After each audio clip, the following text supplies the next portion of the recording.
And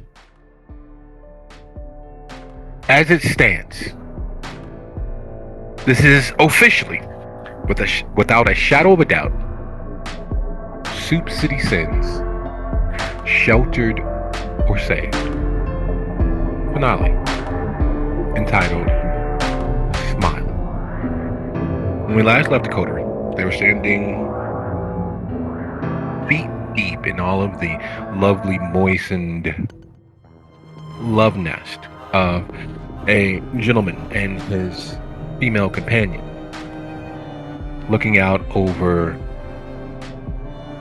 Upper Michigan, listening to the sounds of a luxury hotel settle for the evening. The realization as to what they've done, breaking, entering, harassing relative innocence, sitting there for the coterie. In that vast amount of data that Theo had compiled, blitzed through, secured, and obtained, there was some error of information, or, as is usually the case when dealing with his sire, some game afoot, some purposeful pointing in the direction.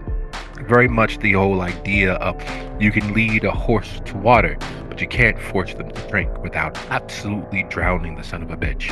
And she has been drowning Theo in the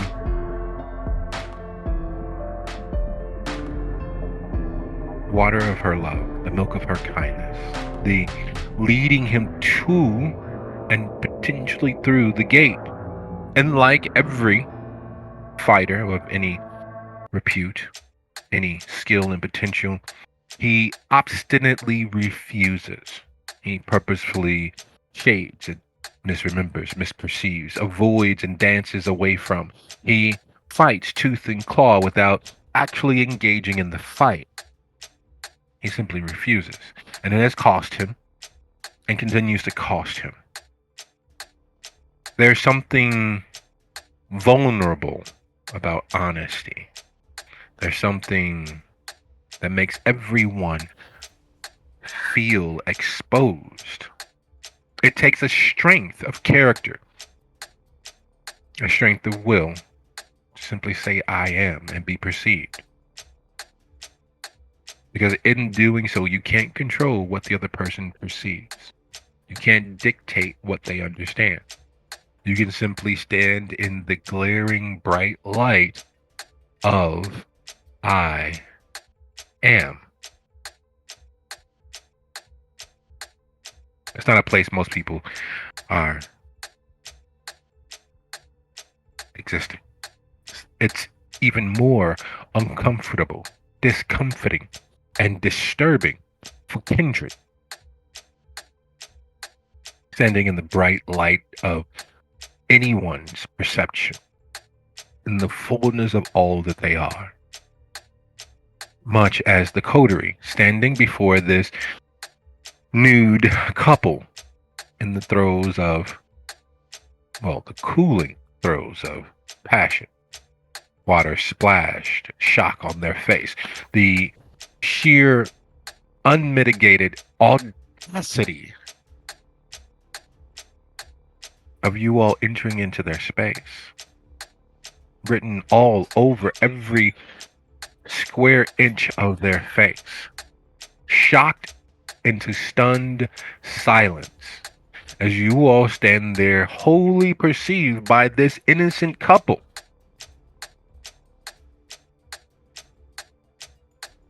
For those of you, kindred, who managed to exist for any period of time, for those of you who've managed to eke out a version of immortality, a forever night, being perceived is as close to self-immolation as you can come. Because there's no way to shy or hide when you are honestly and clearly perceived. And right now you are perceived as those who have broken and entered. You've engaged in coitus interruptus, and you are standing before this couple in the rented space of their domain, lording your monstrousness over them.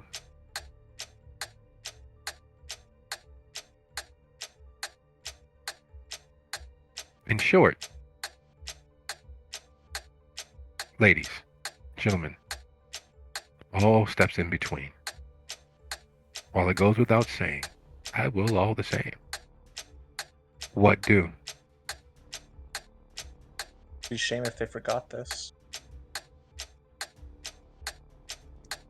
I have cloud memory, so I guess I'll just use that on them. If they're mortals, then it won't even take a roll.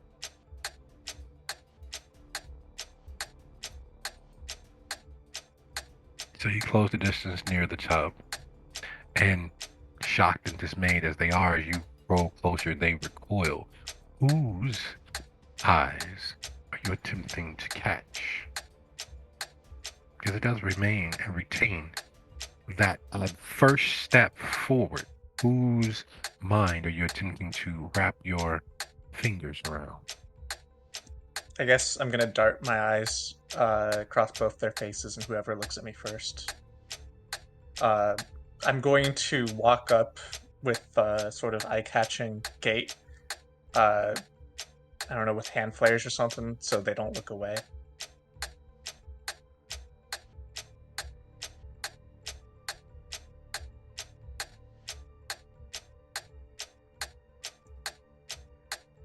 The one on the left.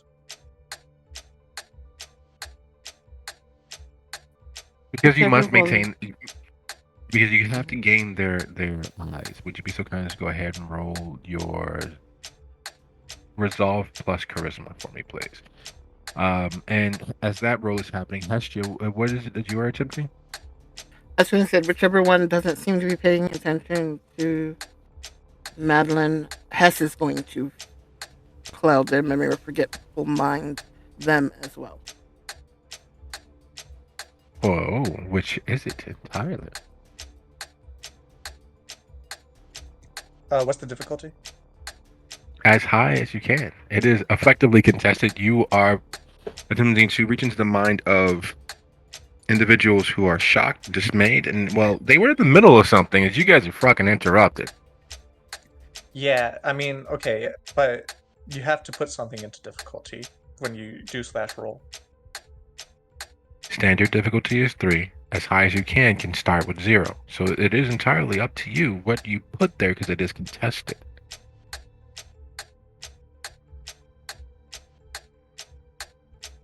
It's forgetful mind. Excellent. So while that is all in the midst of happening, would you be so kind as to go ahead and roll your charisma and resolve, please, as high as you can.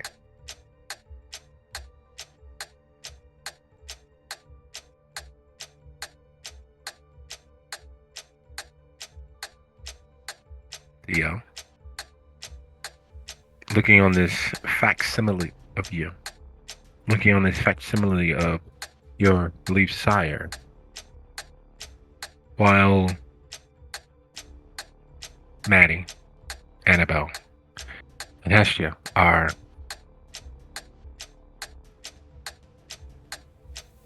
getting their way with their minds, or attempting to, what is it that you are doing? Well,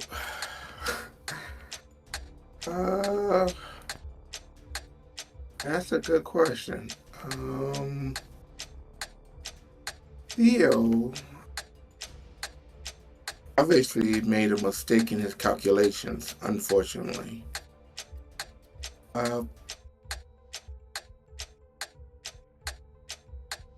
He's looking for any, like, cameras or the like. See if there's a camera that needs to be unplugged so that this isn't going live and being broadcast. Oh, why are you reading ahead in the script? You should not be doing that. But all the same, go ahead and roll your wits plus larceny.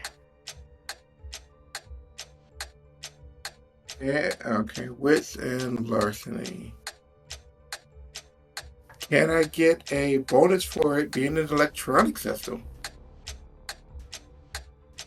No. All cameras are electronic systems. Well, yeah.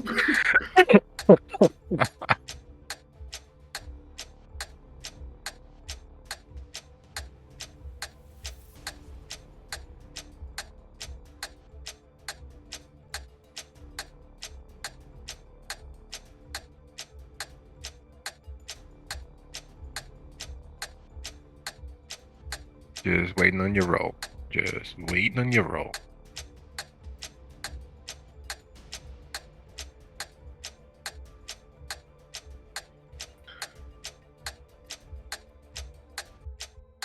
Oh. Okay. All right. Cool, cool, cool. So that is a grand average of 3.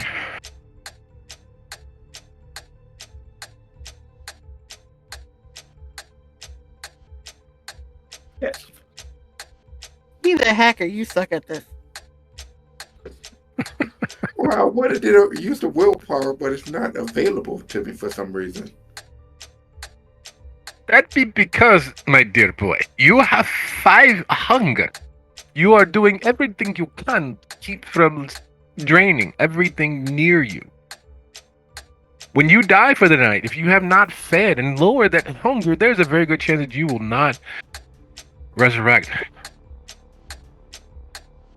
But that is a problem for your future self. At present, your eyes are scanning the creases, or you're going over the door. You're looking at the clock. You're looking at the charging port on the lamp that's sitting directly across from the in-suite bath. You are hungrily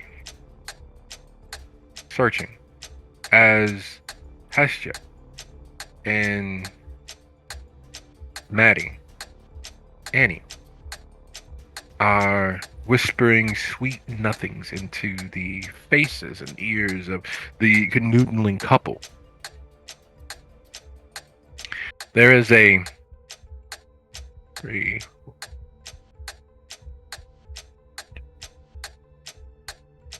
4.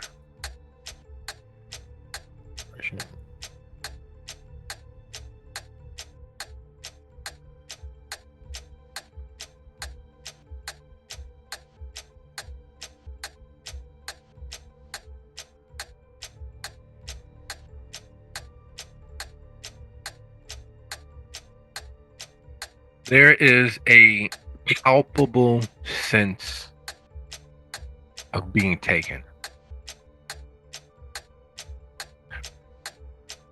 We have all had those moments where that caveman at the back of our head is hiding in the darkness of our own thoughts. Where that little cave at the base of our spine, where all of those instincts passed down from hundreds of generations of survival, is literally a flame. It is a wasp in just a surfeit of emotions and energy, and that little caveman huddling against the dark with that one little spark of flame to hold it at bay is doing his absolute best to keep us from giving wholly into that dark. So much of the pain and trauma and the perceived trouble and consequences of our actions are out there that we turn inward and we inflict that upon ourselves. We've all had those moments where that darkness causes our stomach to do things, where the muscles in the legs begin to tremble a little bit. We can't hold ourselves still because there's so much that needs to be done. There's so much.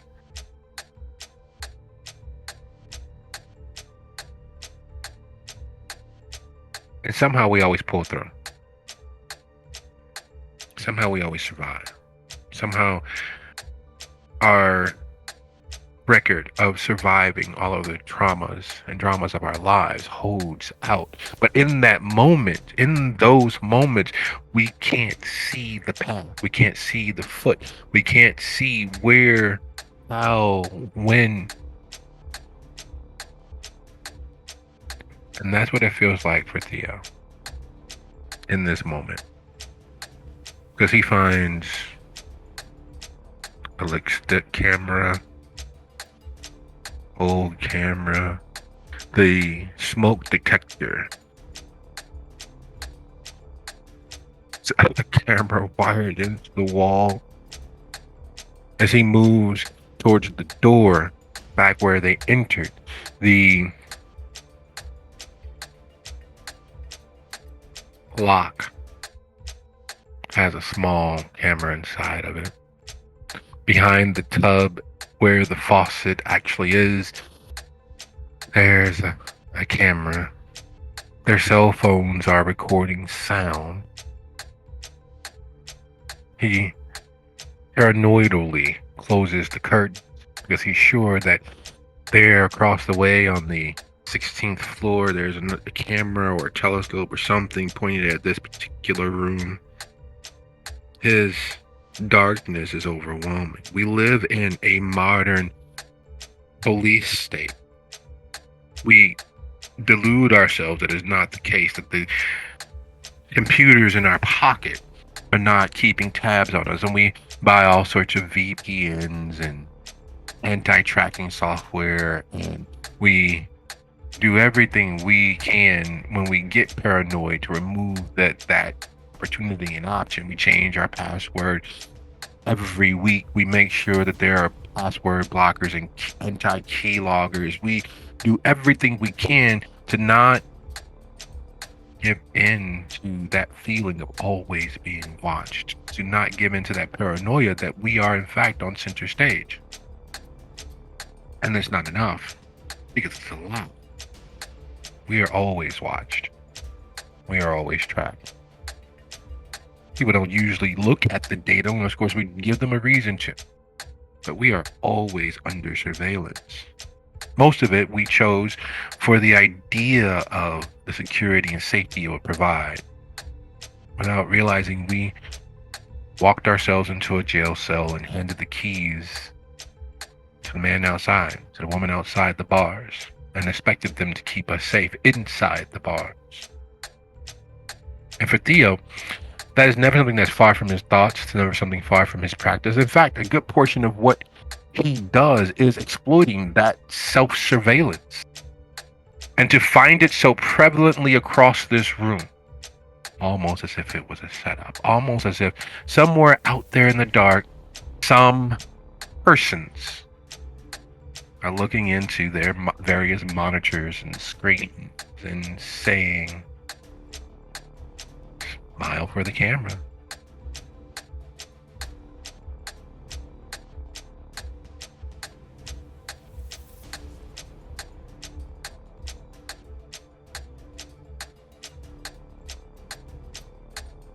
It's a wild look in his eye. Look at everybody. His throat instantly goes dry. Madeline, Hestia, we got problems. What's going on? This place is wired for sound, video, and any other instrument that you can think of. This place is wired better than Pornhub. We gotta get the business done and out. You're telling me that the hotel owner was spying on this couple? That's here. Sir, Her a what look. about the camera is showing? What was that? Hestia gives her a look, like a raised eyebrow, like, I don't believe that shit. He's a little jittery right now. So, you're right. We should probably get out of here. We are so sorry. She turns to the couple. We are so sorry to interrupt you. We got turned around on the elevator. It's totally our fault. We'll leave and you can go back to what you were doing. And she starts backing towards the door, gripping Theo's pants and pulling him with her. I'm gonna leave following them and smile over my shoulder with a wave.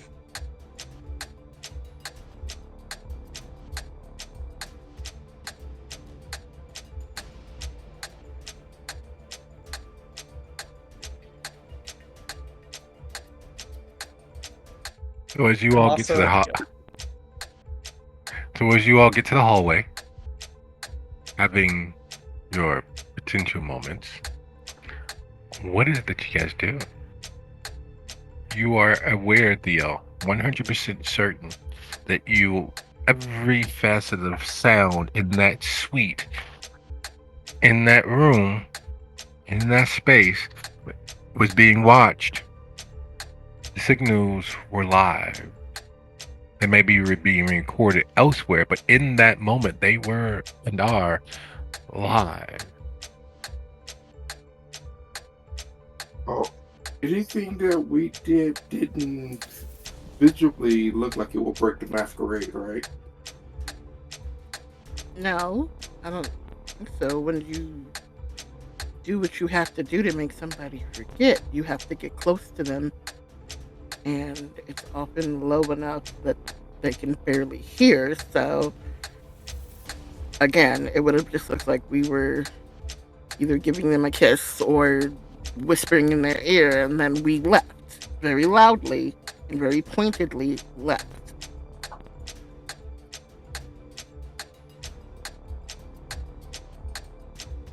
And if there's nothing that shows out of the ordinary, Theo is just going to help Hestia extricate him from this situation.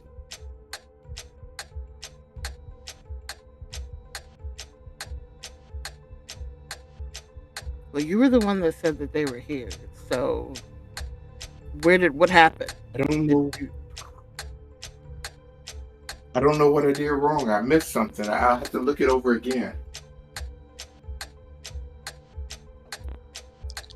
Some of my information was off. I don't know what I missed, but I missed something. Because that was not my brother. Obviously.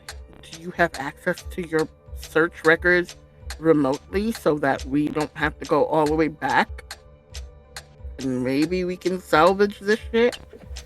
Because tomorrow night it has to be about Joliet and Joliet alone. Once we get back to the shelter, I can look through again.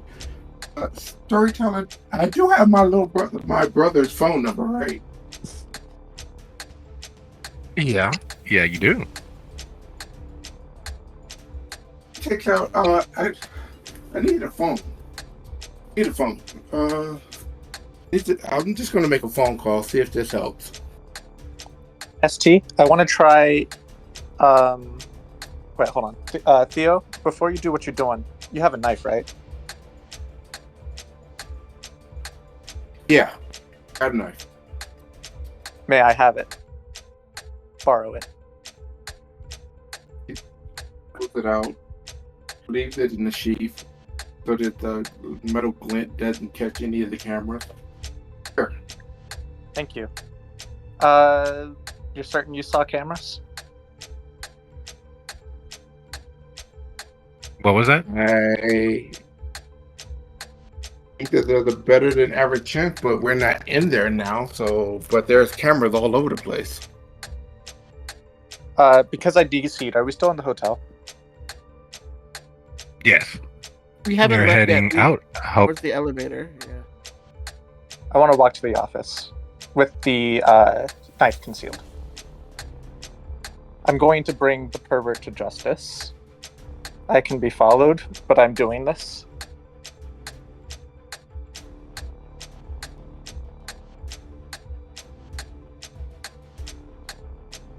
Looks at Hestia. This is going to be interesting, don't you think?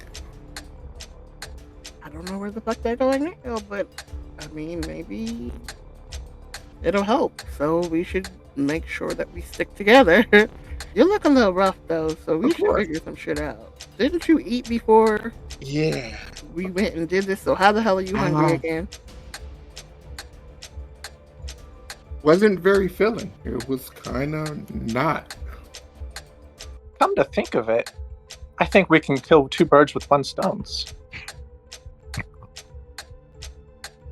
I'm game. You certainly try.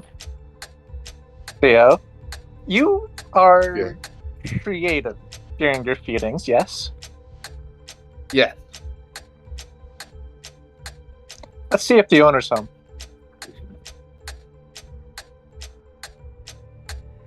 I'm gonna hand Theo back his knife, and I'm gonna march toward the office.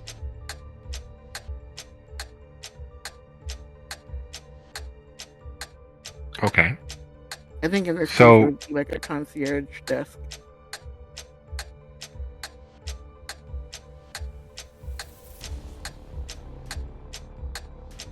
So the W Hotel is a higher tier mid-range hotel. It's a luxury hotel. At least that's what they tell everybody. But the truth of the matter is, it's just a higher tier mid-range hotel. So there is a check-in desk. There is a concierge's desk. It's still part of the same horseshoe upon which one portion is laid out for employees and the other portion is laid out for guests, incoming and exiting guests. There is a solid 2.5-3 feet of fall marble between you and the employee on the opposite side of that desk, dressed as they are in their steel gray button downs, their silvered name tags, Jaden, Wallace, Miranda, on the left breast, and each of them wearing some version of a smartwatch. Standard pressed black slacks, and you can tell which ones are technically upper management because on top of the steel gray button downs, they are wearing black matching blazers to go with slacks.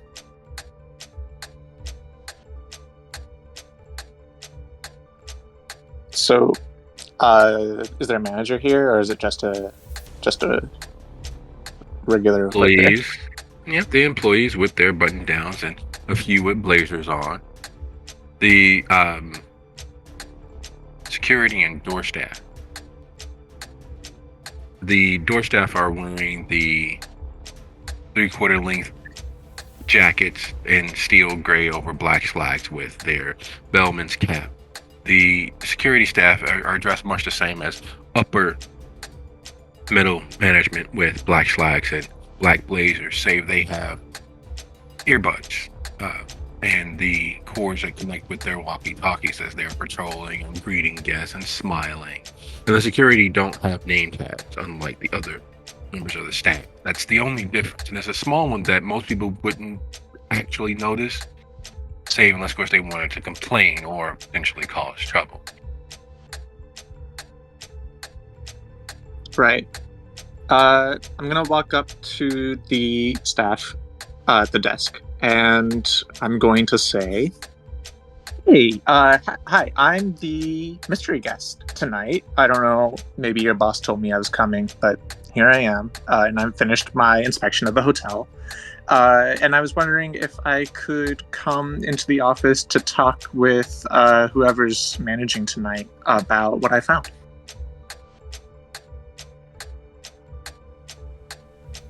I see.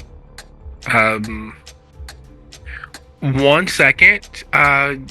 You want to step over to the our office section there, and he points to where the ports for you to plug in your laptop to charge, and the few actual flat screen monitored desktops that they have for public use are sitting. There's a actual printer and an actual fax machine in that little section, but they're on raised standing sort of desks sitting off to the side under relatively harsh light in comparison to the rest of the hotel.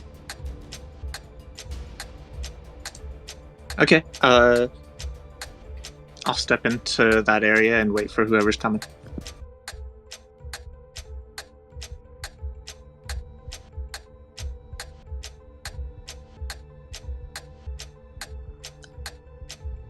Assuming no one's already in the office, and Theo and Hestia are with me, I'm going to ask for them to sit in separate areas of that office area. Looking around, is there any electronic equipment, i.e. cameras, visual recorders, even if it's CCTV? It's a hotel. Why would they have such things like that? I DC'd again.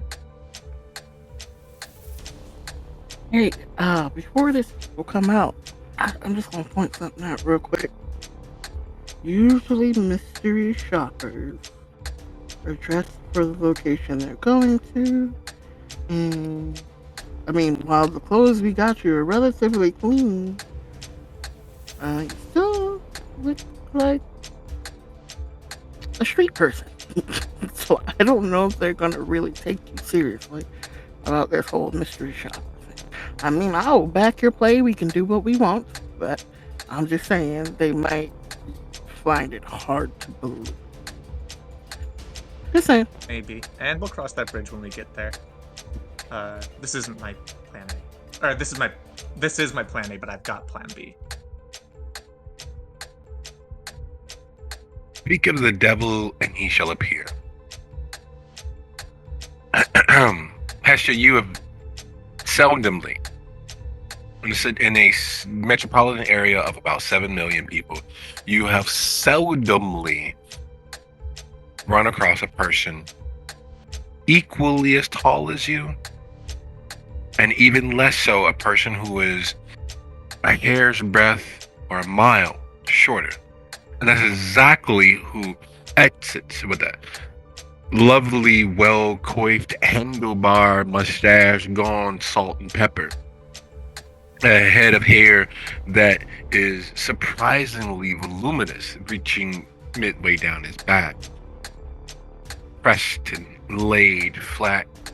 His hands covered in gloves because it's clear that he has some affectation with what he touches. And even as he's sharply dressed in blazer and fresh slacks, and his shirt is not steel gray, but is in fact solid black with a steel gray tie. He saunters over from behind the counter. It takes him a second to make an appearance because the counter is unfortunately nearly to the top of his head, just over his head actually. He looks completely and totally undersized for everything around him.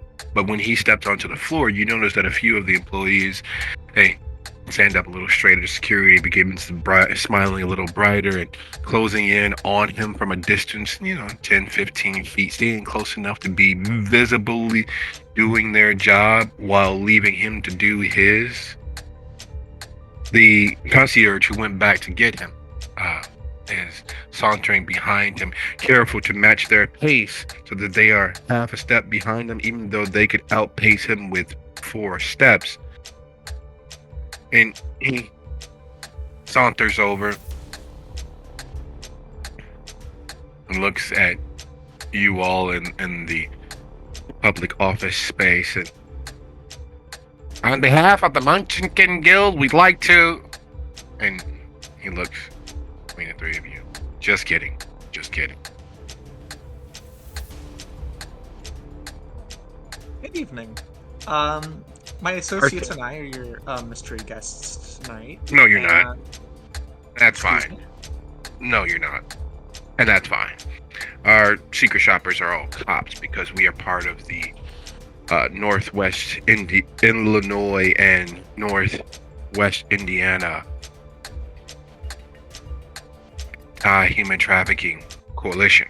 We don't have secret shoppers. We have police officers who either run stings or attempt to see if there are any stings present.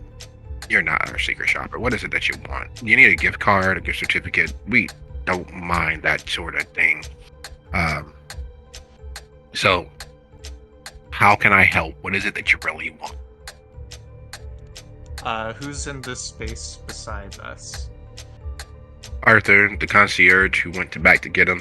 About 10, 15 feet away, you know that there are at least 2 security officers closing in, trying to stay within view of Arthur so they can see he sees them doing their job. Right. Mr.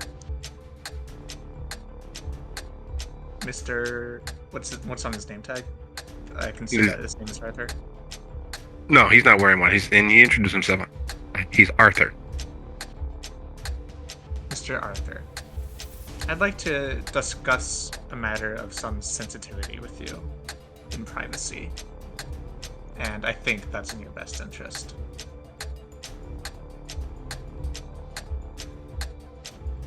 These aren't friends of yours? These two are. Your concierge and your guard dogs are not.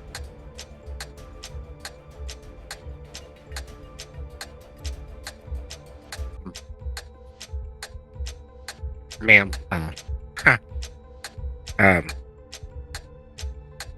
I grew up in Cabrini Green. I'm not sure if you know what that means, but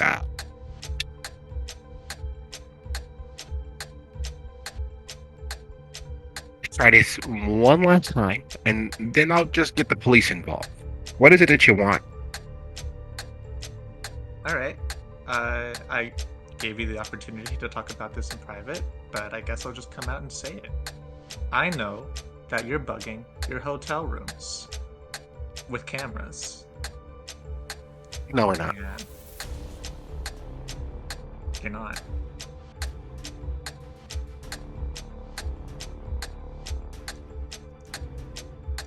Theo looks at him really kind of wildly. Are you sure you're not?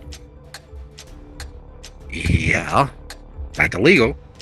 And again, I just told you, we're part of the Northeastern in Illinois, Northwestern Indiana Coalition Against Human Trafficking. If you haven't noticed, and from his height, pointing to the vaulted ceilings, all of our cameras are in public spaces, and if you consider that, you know that when you walk into a hotel, into a public space, especially after 9/11, it's going to be recorded. So what is it that you're driving at here? I'm kind of at a loss. Well, I'm at a loss because I saw a camera.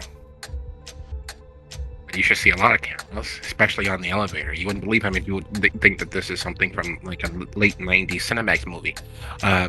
But I can assure you, our rooms are in fact very, very safe. We don't invade anyone's privacy. We do expect a small amount of decorum in public, and we leave a little leeway for, the occasional small bit of mischief. And he looks at you, Hesha, when he says, small bit of mischief. But for the most part, just don't be an asshole. It's really our motto here. See, the thing is, yeah, cameras in the elevators and the hallways, sure, but we saw cameras in a room. So, I'm gonna ask you another time, perhaps the last time, are you sure that if not you, someone who has access to the rooms hasn't bugged the rooms? Are you sure? What room were you staying in that you saw these particular cameras? Do I know what room that was? Yeah. Let's say visiting friends. Oh, you're visiting friends. Which friends? And I take it that Maddie, you're just spouting the room number at this point? I'm gonna wait for Hestia's thing to resolve. I will repeat the room number.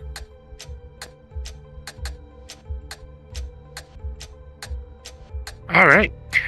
Well, under such an admission, I'm truly sorry that you all experienced whatever it is that you think that you experienced. We're going to have some people go check the room and make sure that everyone's okay.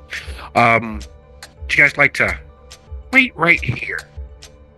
And he turns, strangely enough, his voice carries, and you can hear, go ahead, Carlson.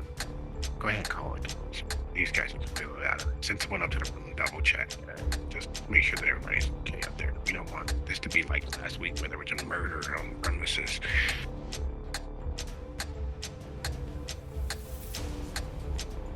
About murder? Theo raised her eyebrow. If everyone's gonna go check the room, as everyone leaves, I'm gonna get Theo to follow. I'm gonna be like, hey, Theo, follow me. I'm gonna try and get into the office with him. Kill follows. What was said. Security, So- wait with these guys. Exactly. Call the cops. Send someone up to the room. You guys are Oh. going to go rushing past the security that's standing outside the door while the concierge heads behind the counter with him to call, and while sending someone else up to the room. Okay, SDI, can you follow my lead on this? There's 2 guards, right?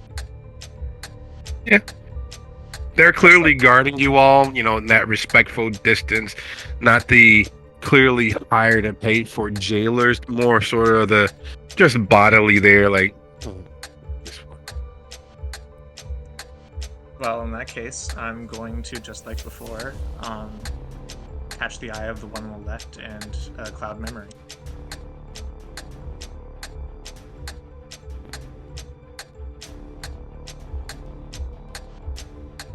Hmm.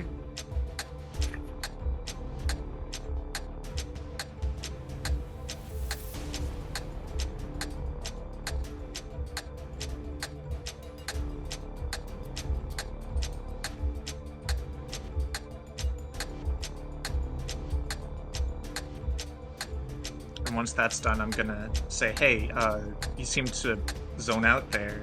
You're gonna take me to the office, right? Like Arthur said?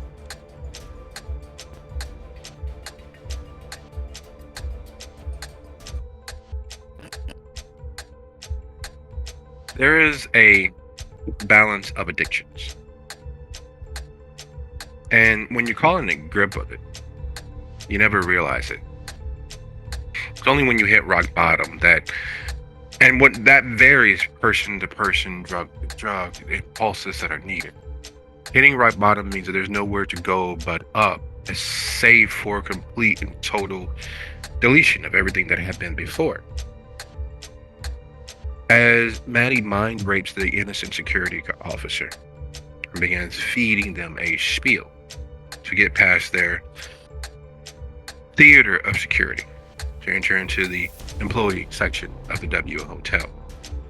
The guard, the security officer, the fairly underpaid innocent security officer who doesn't have the wherewithal to counteract what Arthur has said,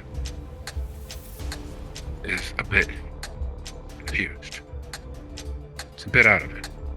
But he knows that's not something that is done. No one but employees and police officers go behind that counter. Even when they take luggage from guests who need to check their luggage before check-in. No one goes back there. Nothing back there but the employees' safe space against all of the asshole pseudo-rich, or at least wealthy middle-class individuals who come through this hotel expecting to be treated like they're at the Ritz-Carlton, while also expecting to have the same quality of service as some no-tell motel. Their money, their time, doesn't buy silence because there's not enough of it that's being paid. No one here is being paid their worth or their effort. So as Maddie feeds her own addiction for the power over the mortal mind, it is hard for anyone who has been victim of or understanding of what dominate actually is. It's a biochemical drug, because the more you do it, the better it feels. The more you use it, the more the hammer of it turns everything around you and everyone around you into a nail. And as you, Maddie, you'd be so kind of go ahead and roll your charisma and persuasion, DC 6, to convince him to violate what he knows is untrue. Jim, Theo, you are aware that the police are on their way. If no one stopped the concierge or Arthur from going to the desk to call the police. You are aware that there are suited men and women heading up to the room where you all broke and entered. there are suited men and women heading to a suite where there were cameras being live broadcast somewhere out there in the night.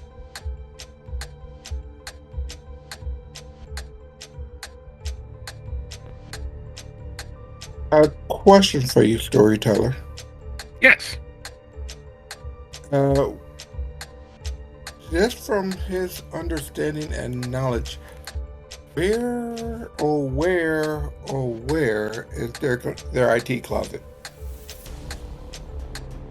If they had one at the, you remember that picture that was sent to you, looking at the IT closet at the hotel, the Wyndham, the one that gave you nightmares. It'd be in a similar room as that, not far from the office, probably in some supply closet out of the way, near it a redundant generator so that it can keep back up if the hotel lost power. Theo is going to go ahead and help with their Cisco VoIP phones. Have them running into a bit of a, issue.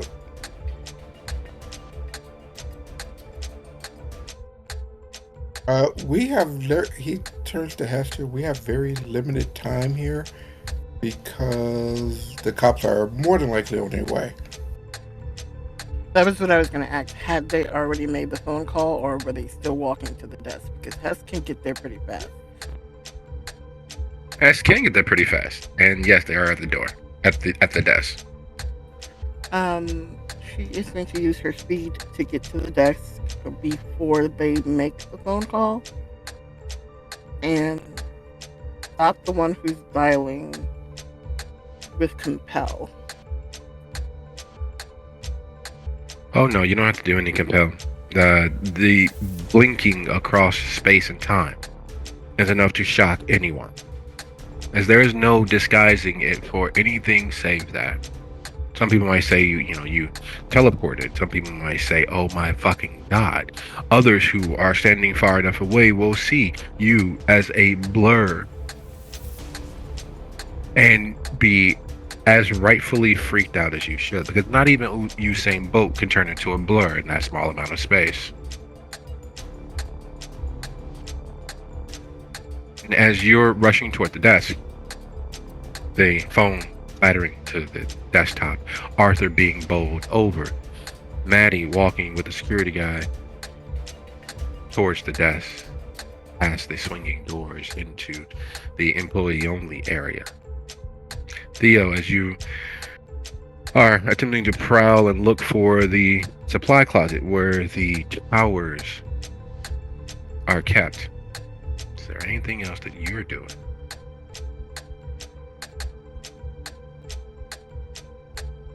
Now would be a good time, since he's not being actively viewed, now would be a good time for him to use unseen passage so that he's not visible, and maybe ghost in the machine so he's not coming up on camera.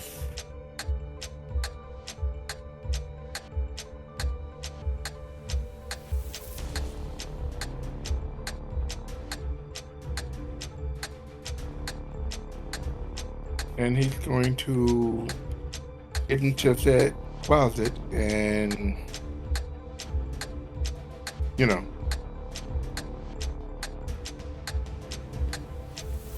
Luxury has its costs. Luxury has its costs and has its prices.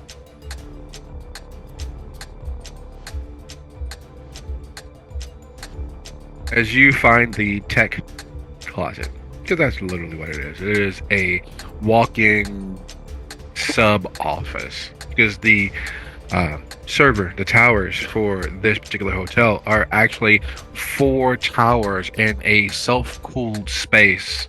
They are about 126 blades. It's only as you open the door and check inside and realize that it's cooler inside than not that you decide to go into the towers. And as you open the door and step inside, you realize that you can see your hands.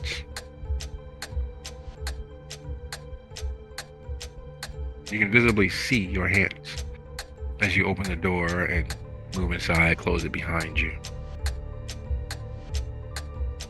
Lovely, cool space with all of those blades to Yeah, and they're old school enough where they're actually using blades. All right. Usually there's a laptop there so that the IT guy doesn't have to bring his own. Is that there, or do I have to, boot up one of the servers to access it? You have to boot up one of the servers to access it. It is significantly older tech than should be. It is a surprise that they're able to keep up their Wi-Fi network with this setup that they have. Any additional non-planned for interfaces could cause all manner of issues, a lessening of the bandwidth available to their clients and their guests and to their own services. Having a recording studio, for instance, would probably overburden the system, especially a wireless one on this tech.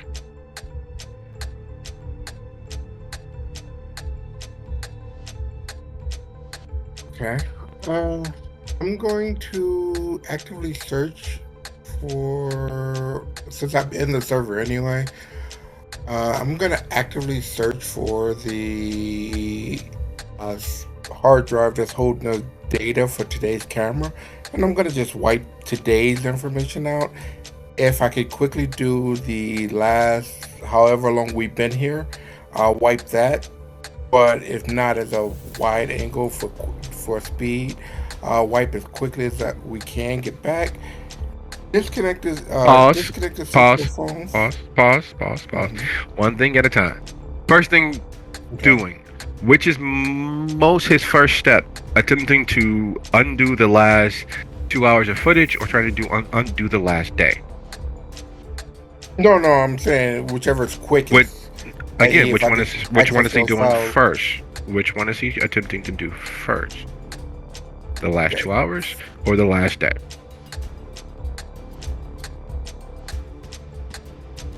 Last 2 hours would be the fastest. Should be the fastest, depending on the file. All right. Hacking into old tech, having to dig up the dead languages that you have buried in your near subconscious. Would you be so kind as to go ahead and roll your Resolve plus Technology? Standard DC, but you do lose one die. Well, I gain a DC for white hat hacking because that's exactly what I'm doing. Fire away. Right. No, there's nothing white about what you're doing, but we're going to give you a pass. You said Resolve and Technology. Yes. As you race the clock and attempt to undo. And while that is happening in the tech closet, moving past the desk, Maddie, the guard, curiously unsure of his steps as he leads you into a space where he knows no one not properly dressed in uniform is allowed. The time clock is even over by the laundry room. There's no, but I get, why am I, okay, fine, yeah, okay, good. It's Arthur, who's been bowled over by Hestia, is, what the fuck? The concierge who's dropped the phone and is blown back by literally Hestia materializing in front of them. The guests who were sitting in the little foyer having their little tall boy of Stella Artois and reminiscing over the good old days when these would be Mickey's or Iron Horse or Magnum or old style, aghast and agog. So what's happening? There's no way that that's real. There's no way. Wait, it's just, huh? What is it that you all are doing in the midst of this?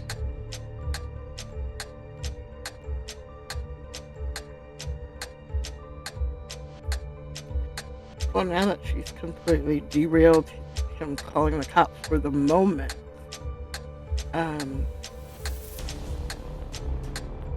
it's going to be, she's still going to compel not to call the cops. Like, he physically can't call the cops. Like every time he tries, it's gonna like blink out of his head. I don't know whether I need submerge director for that, which I do have, or compel, but I'd be willing to use either.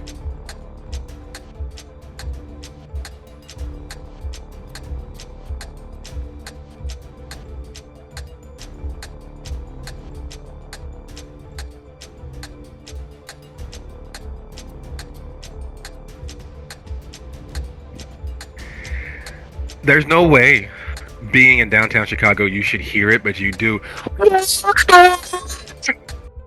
And Maddie? Is the security guard distracted by the fight that is happening behind us? Alongside you, but yes, because as you literally went from behind you all to in front of you all, the Arthur is hitting the ground, so he's moving. Oh, Artie, what the? The concierge is falling backwards, causing the night auditor who was there and the check-in agent. It's a mess. It is a madhouse. It is the opposite completely. It's the antithesis to order. It is the antithesis to staid, calm, respectful. It is chaos manifest. I'm gonna speak loudly. Does anyone else smell bath salts? Just to try and present some sort of excuse. Anything. Check. It is a surprisingly urban chant to escape and all of this illusory decorum. You are at what's supposed to be a luxury hotel. A party hotel, but a luxury one at that. You are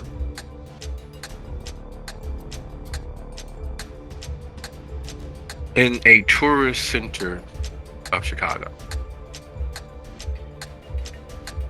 As the idiots with the cameras. I mean, the phones. I mean, the cameras. I mean, the surveillance are breaking out their iPhones. Idiot raises his why people are trying to record. Oh my God! The fuck? Did you see that? No, I'm trying to see it now. Shut the fuck up! Well, stop! Shut up, dude! I'm trying to get the beer goes sloshing and flying as they jostle for a good position, safe enough away to not get any of the hood on them, but close enough to get a clear, beautiful picture.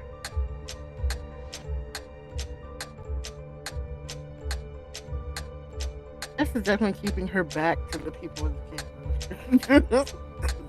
She knows where the fuck they're at, and she's already probably fucked up with the whole link thing, but she's like trying to salvage this shit. For anything in for the time.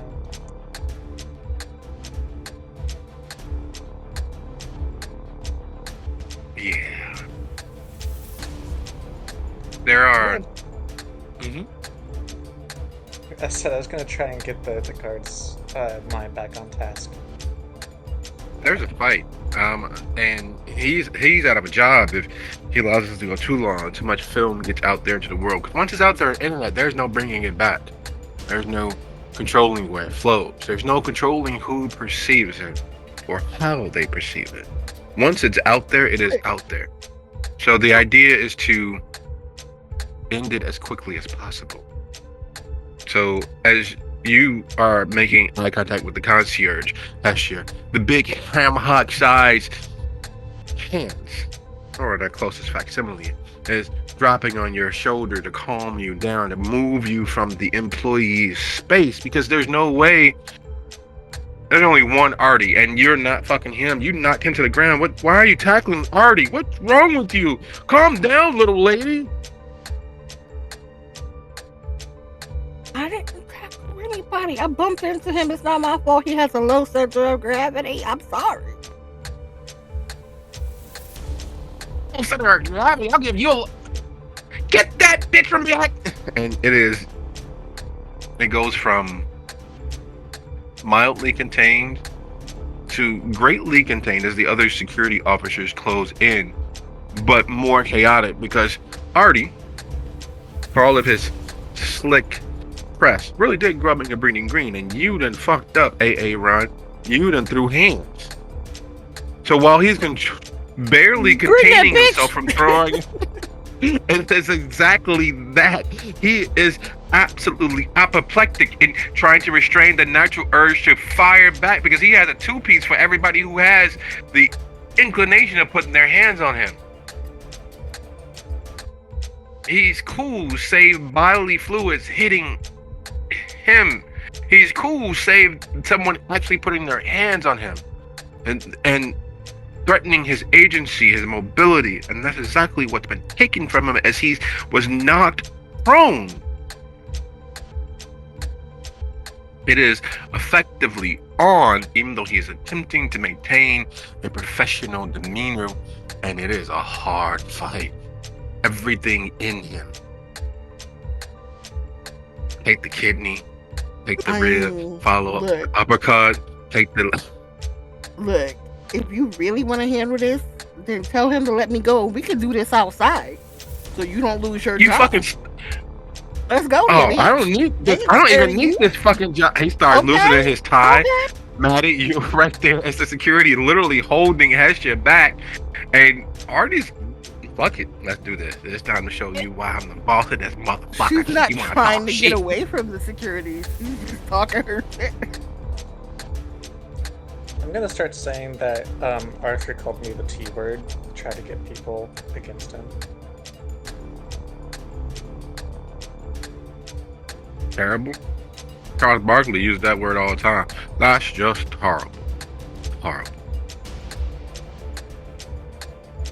Already loosens his tie. He's already wearing gloves. It is on. Hold that bitch. Oh, you gotta get help? You can't beat me by yourself? You need them to hold me? You's a bitch. Yeah, but I'm not a bitch that's getting their ass beat. This is not a street fight. This is a jumping, fool. And then he kicks you in the knee.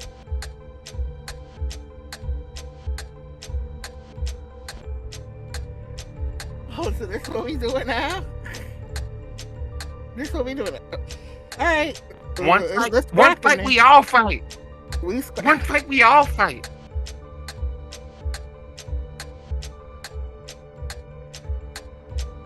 It is... She was trying to get them outside so that way she could somehow get away. But if it's going down inside, then fine, fuck it. It is going down. Already for his size and his low center of gravity, he knows how to give a good kick. You've been hit harder by larger people. But by a mortal, by a living person, not in a very long fucking time. Maddie, you're watching the chaos grow, compound, and multiply.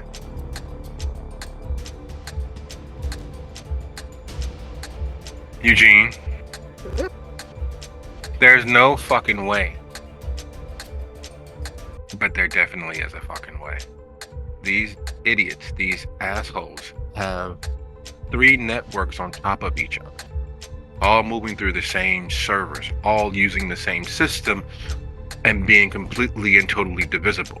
The redundancies of their systems is idiotic, moronic, and very much akin to trying to untie a rat's king.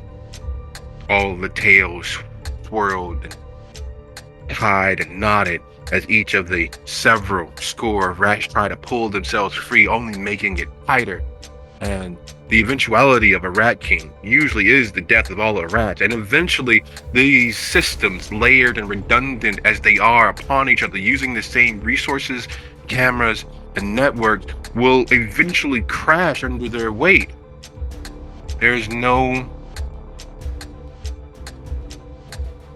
way that the inherent internal security of this building will last another 3 tech cycles without crashing and burning. All of that credit card information, all of that booking information, all of that information for the employees and their payroll, all of that will, like the Tower of Babel, fall in on itself. If you overburden the system right now, you could probably speed that up to happening tonight. that is what he plans on doing.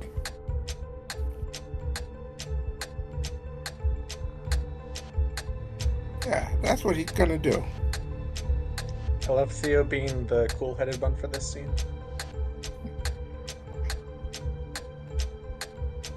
Yeah. It's a good, quite a contrast, actually. As you're getting jumped.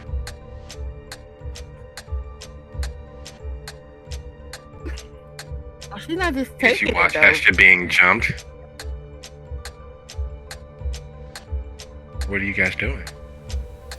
That kick, damn, he was actually really good with that. And you don't want to take another one because it'd be hard to explain how you took another one. But he's winding up to give you a uppercut that should have the back of your head touching your back. The security guards are joking and laughing it up because it's clear that they've done this before, probably more secluded and private in doing so. But they got you while you're here. And you know what they say? I'm stepping off feet as hard as I can, and as soon as her arms get free, she's swinging. How many guests are recording?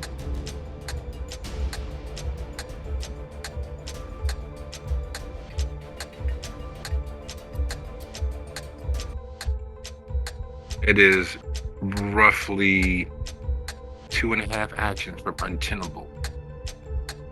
Because the idiots, they're all boys of Solar Quad, cameras from around the world, have friends, it seems, or at least busybodies who are in the neighborhood or in the hotel, and people are gathering around. There's an honest to goodness, clear IT professional, full on 1990s horn rim glasses, white shirt rolled up to mid forearm, pants a size and a half too big in a leg, but held together with a belt cinched tightly, holding their shirt properly tucked in, their concert t-shirt peeking out from their unbuttoned top few buttons, the huge calculator watch on their right, which you know is not actual calculator watch, is probably just a more exclusive smartwatch at this point. There are several stacks of tablets and laptops under one arm as they munch from an Auntie Anne's pretzel bite cup and begin and watch and are literally cheering on. Hit her again! Hit him again! Hit her again! Yeah! Only thing missing is corn, man. This would be fucking great.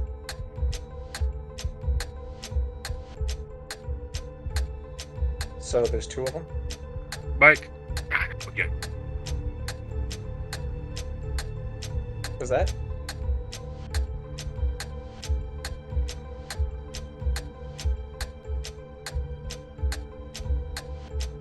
As the crowd grows, and more everyday surveillance is growing, as more and more of the callousness of man to man becomes more and more evident, because those same devices that they're using to record this on for later masturbatory acts of laughing with their friends are the same devices that could have been used to call the police, to call for aid, to call an ambulance, to call for pizza. But instead, they're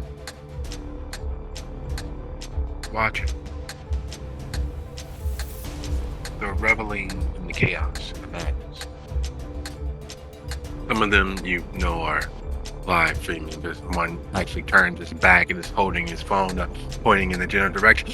A thumbs up, cheering, tongue out. I'm not sure whether it's Snapchat or TikTok or Facebook, or hell, you heard MySpace is making a comeback. Maybe he's on MySpace or Instagram. You're not sure. Maybe he's on, maybe he's on Mastodon. You're not sure what the fuck he's doing, but whatever it is, it's going out. It's being beamed across the world. Several hundred bytes of information per second.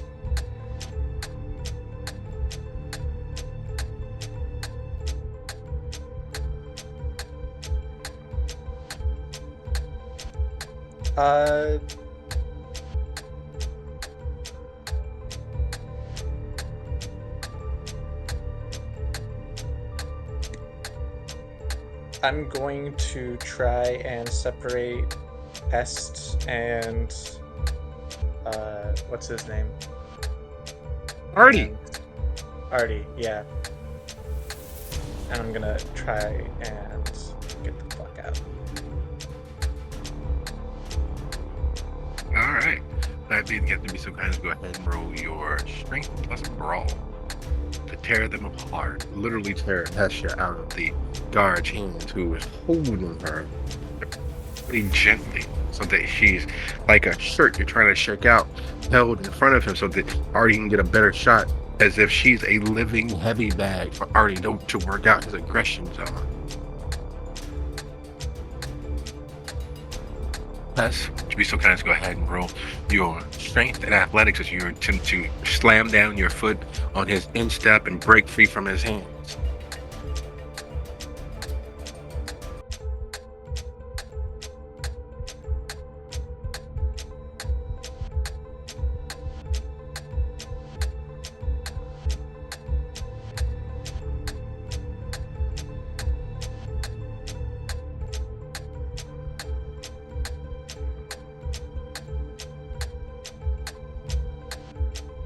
Yes, you still with us? There we go. Holy crap!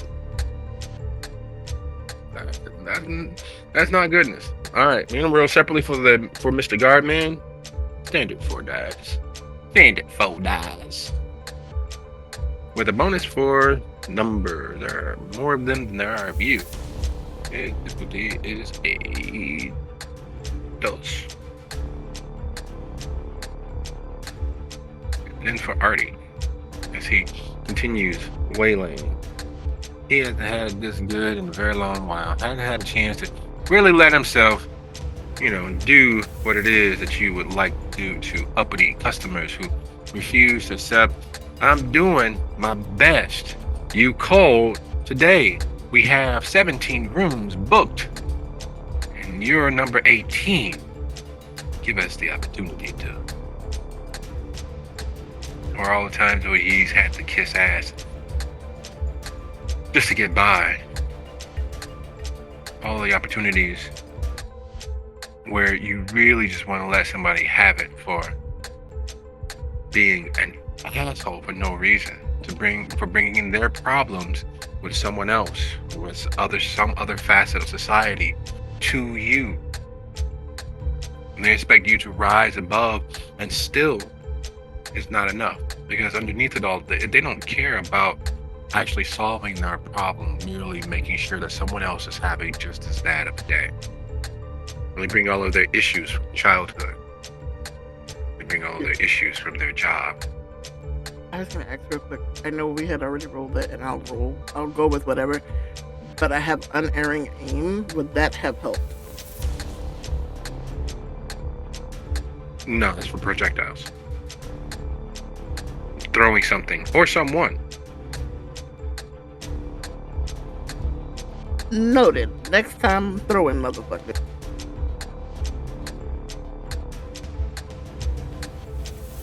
Not for nothing out there, but you could always, pick up a human and beat a human with a human, but just kind of saying. Oh, obviously, what would solve this problem is the fucking fire alarm. Next time I get a turn, I'm gonna pull that. Yes, that is a very good idea, to escape the area and cause a larger alarm so everyone leaves the area. Unfortunately, reaching in to try to extricate Hesher puts you in the firing range of Artie, who is a surprisingly gifted boxer. It's clear that his experiences growing up in Chicago have paid dividends to how well he moves. And Hesher being restrained only makes it a lot easier until you tangle and mix and push your way through and fight to get close enough to put your hands on and begin pulling her free, distracting her own attempt to break free, and Artie lands a square one right across your jaw. As you're leaning in to get Hesher free, you catch one that was meant for her eye socket. As he doesn't even bother to slow down, he fires off another 2-piece combo. with the third strike added in for extra zest and spice. But each of you all take a total of 1 superficial each.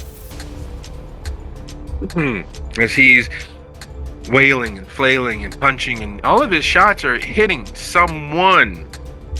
Most of them hitting Hestia, but luckily Maddie's there to make sure that it's a lot less damage than would have been. Theo, now is the time where you make that lovely resolve plus technology roll as you bring the entire system down.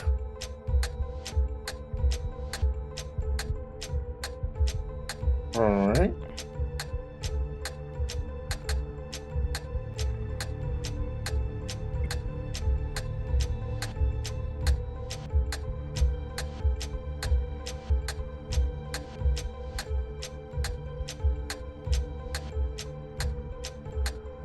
Those of you all old enough to remember, there was a before where he faced off with a Russian, when he faced off with Drago. But it's not about how Rocky faced off with Drago, but it is how Apollo faced off with Drago. Outclassed him in terms of speed and performance. Outclassed him in terms of boxing skill. Could not outclass him when it comes to taking a hit. It was a murder. Man died doing what he loved. And Drago said, if he dies, he dies. And much the same way, in that moment, in this moment where you all are facing Artie and security staff, you all are Apollo Creed. Don't throw in no towel, Brock. Don't throw in no towel. As the first shot hits, second shot hit, third shot hit. The man is fast and quick with his hands.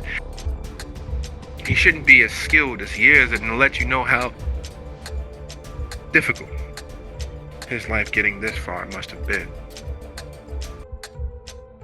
Where violence is not only the recourse for extenuating circumstances. It's not the extreme of thought. It is a necessity to get to the next moment. It is a necessity, a tool utilized for survival. His style lets you know that he wasn't someone who was taught in a gym. He wasn't taught sparring with rules in place. His skills are from those of someone who has been boots on the ground in those situations far too often. It's the reason why instead of a fight, it's a jumping. You press your advantage because you never know when that chance might come back around, and no one would have mercy on you if the shoe was on the other foot. And as things are looking hopeless for you all not losing your shit and going full on fang, the emergency lights come on. The lights flicker. The computer systems give off an audible pop as if a fuse or circuit breaker has been thrown. Goodness, electrical smoking coming from somewhere in the hotel that you can immediately smell. There's a call and a cry for alarm as people are, what the fuck is going on? I can't see shit no more. You get closer, we get a better view. And as always, there's someone who jumps to the absolute worst appraisal of the situation. Oh my God, it's the fucking terrorist! Someone screams. One person starts running. And that's all it takes. The stampede is on. People are rushing toward the stairs, people are rushing toward the front door. Security staff is trying to figure out, is anybody trying to steal the cash? Lock the door, lock the fucking... And orders are being given and people are beginning to move and run. Artie all but gives up.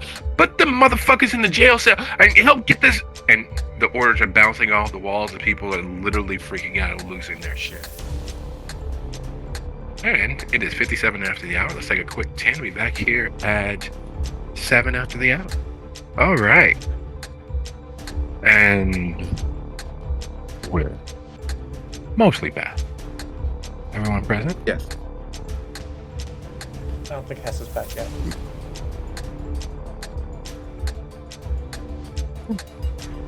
Just got back.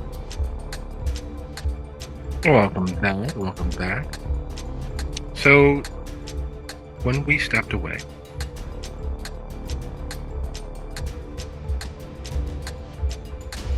I wasn't quite it. Hell had come to no. The absolute most extreme reaction to chaos had become apparent. Oftentimes, we call it pandemonium, which is funny because who was it? John Milton. I forget. Pandemonium was used as the title for the helm of demons who had settled in hell. It was a place where no sane person or being would choose to. Yeah, one of the many things that was from that particular book, from that particular frame of thought, was a mind to make a hell of heaven and a heaven of hell.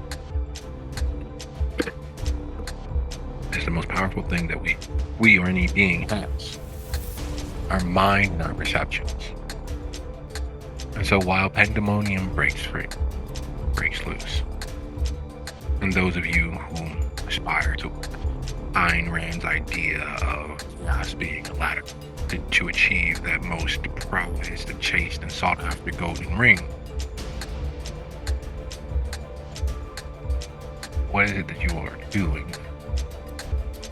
It's already begun. This is as best as possible. Make sure that everyone is safe. There are protocols that are in place that, despite his righteous vengefulness towards being misused and abused, immediately kick in. Force of habit, muscle memory, the actual care and consideration of guests who are not assholes. The concierge, the night auditor, and death agent, they all, of course, snap to, and the floaters, the maids, the house services, the cooks, the waiters, they all know the protocol, power laws, complete disarray.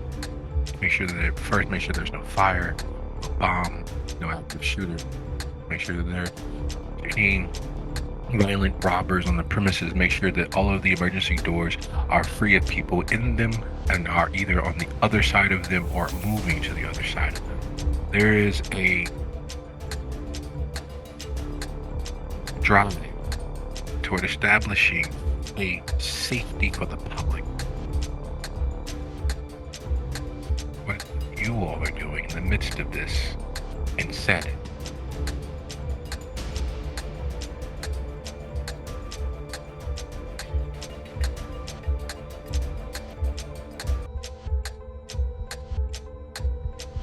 And try and collect myself, grab Hestia, and GTFO.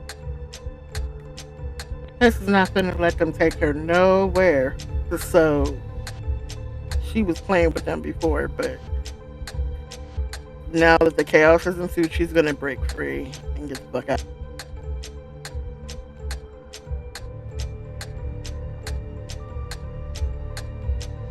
Theo is going to unseen passage and just stroll away through the chaos. His work is done here.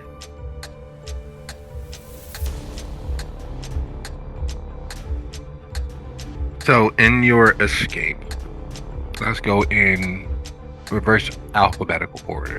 Theo. To be perfectly honest, there's not anything anyone present would be able to do.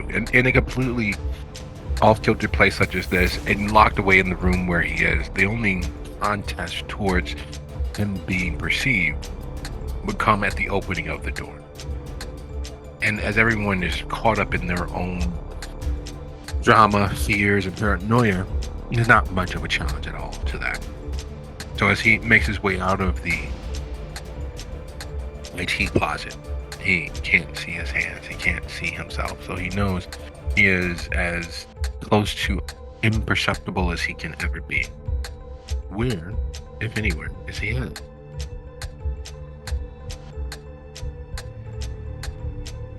Well, he's gonna assume that Hestia and Maddie are both heading towards the front door, so that's the way he's gonna go. Just try to catch up with them as quickly as he can without breaking unseen passage. And Maddie? I'm gonna follow the flow of the crowd. Try to break out of the crowd once I'm outside, of course.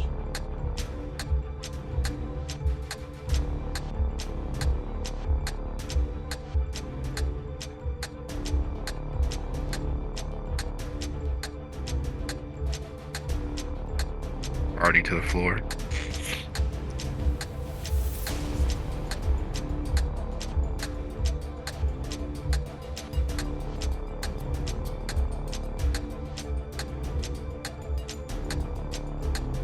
Yeah, she gonna get her one last little lick in on the way past.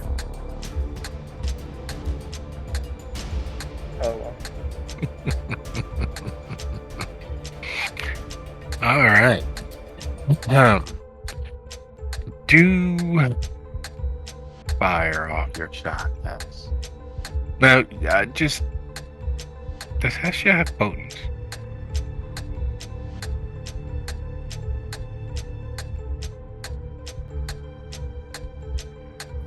Let me check. I don't think so. I mean, her strength is pretty high, but I don't think she has potence.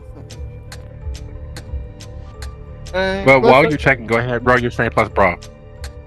And yeah, hey, just go ahead, roll your strength plus brawl, and we'll get to that in a hot moment, a second or two, as time does what time does. My name is Cuban Pete.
And no potence.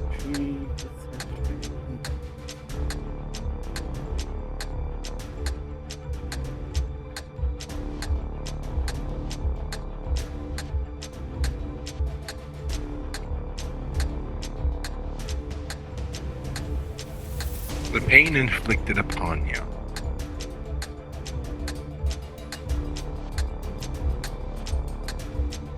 you returned it in kind, as unkindly as possible. Party is left missing in need of physical therapy afterwards. There's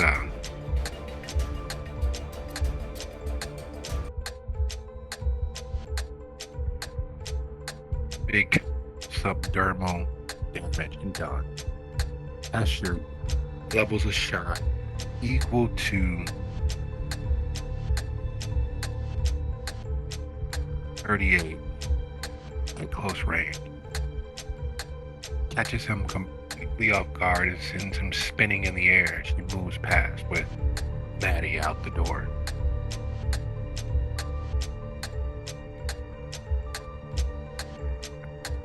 Goes against his person. Does sound like a gunshot. There are going to be individuals who can swear that they were shooting them when the lights went out.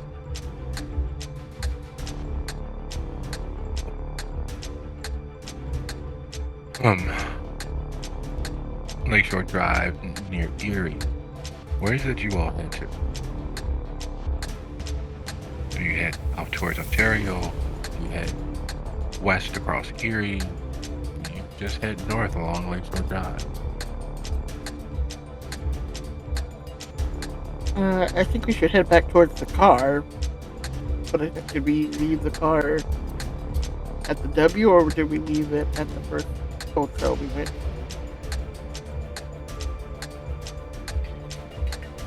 I'm gonna ask Jeannie if I can see the car in the parking lot.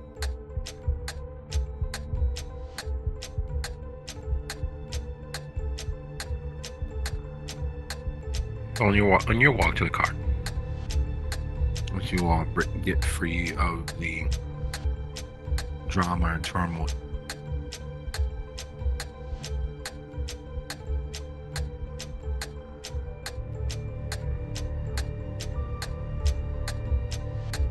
moment, but being caught up in the maelstrom of the unexpected. As you make your way back to your car, you get free of the area. The residual mental adrenaline slowly fading away. You all hear sirens rushing in. The average response time is 7 to 15 minutes for gunshots. It's only been 3, which lets you know that there were officers and first responders in the area.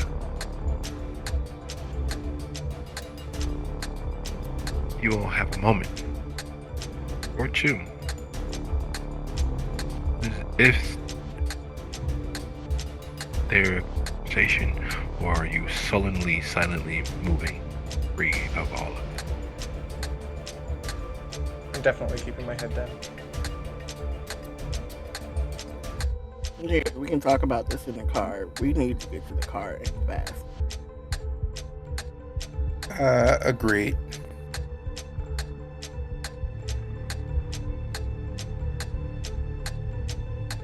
Theo wasn't there. About it while we're driving away. Theo wasn't there a second ago, but he suddenly is. It was literally just you, Maddie, and you, Hashir. And now Theo's there with you.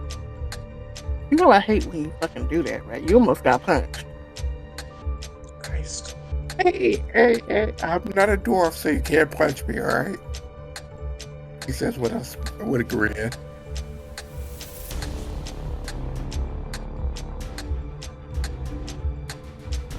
I didn't know you were so violent, personally. Look, he started it. So, Uh-huh. but can you beat my ass though? That's what I'm about. I didn't know you had such violent tendencies. I'm definitely gonna have to make a note of that. I'm just But saying, we fuck him and really- Cabrini Green.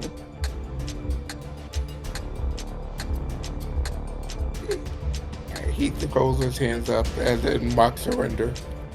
Hey, what you do, but I think Eddie should drive because I'm starving and my nerves are shaking right now.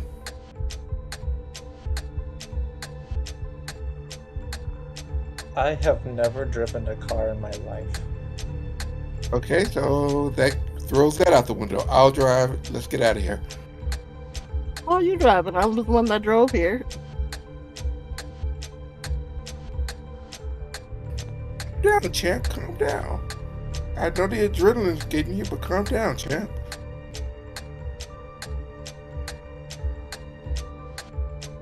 He says with another slightly devilish grin.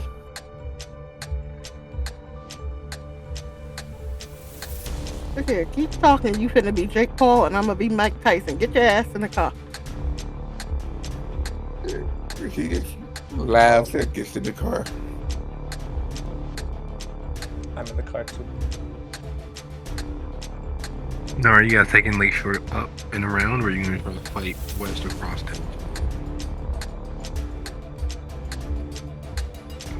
Where or where would the majority of the first responders be coming from? Because she doesn't want to cut through that. I guess taking Lakeshore Drive down. There is a significant amount of beauty that happens along LSD. There are songs written directly and indirectly about the drive down Lakeshore Drive. It is a phenomenal way to take in the entirety, or as much as you can stand, of the lake. Its wildness out there, crashing against the shoreline.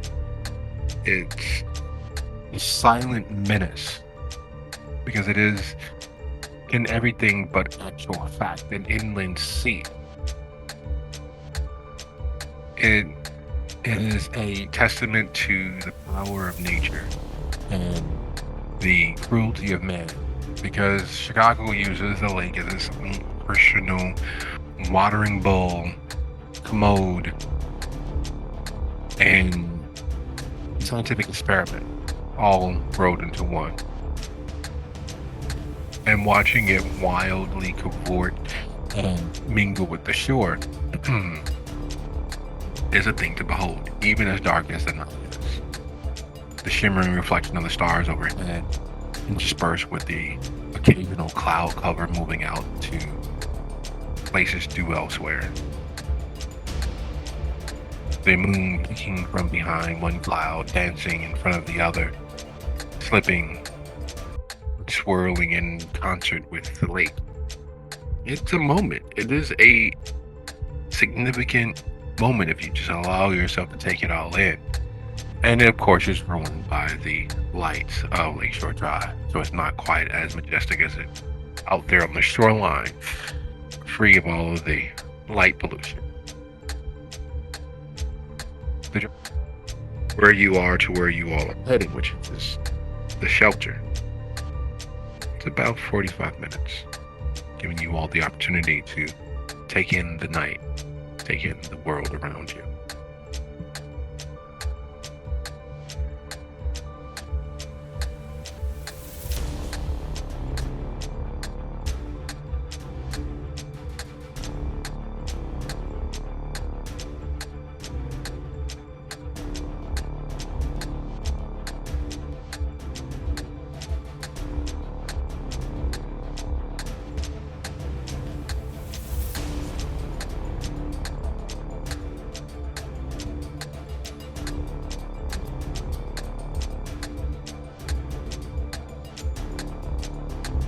I think my internet cut out for a minute. Did I miss something?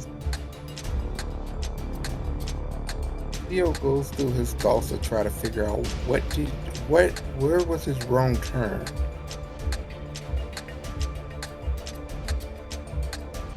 Trying to think if he can figure it out.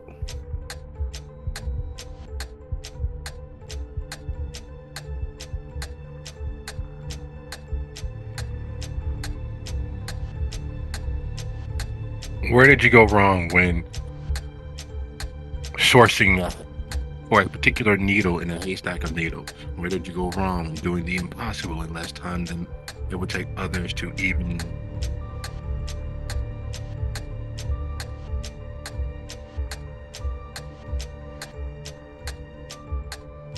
switch? And God forbid, that's only if you weren't being actively worked against. This is not just you outthinking yourself at this point. It's you outthinking yourself plus whoever managed to outthink you. Where in all of that impossible greatness was there an error that you can track down?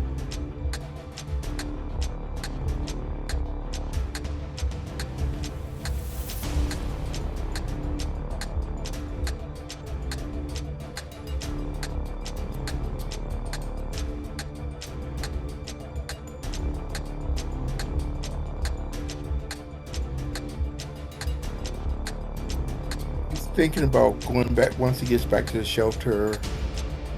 He's going to first and foremost feed, and then he's going to start rerunning the data because tomorrow's going to be a data we have to do what we got to do, but every day after that is kind of dependent on saving his brother in his mind.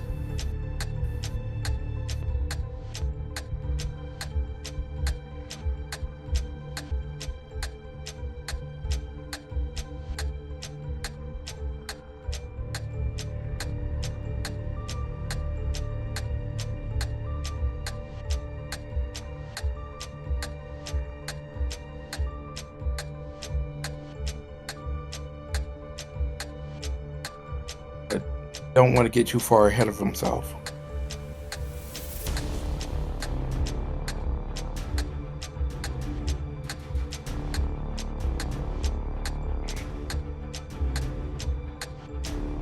So has you,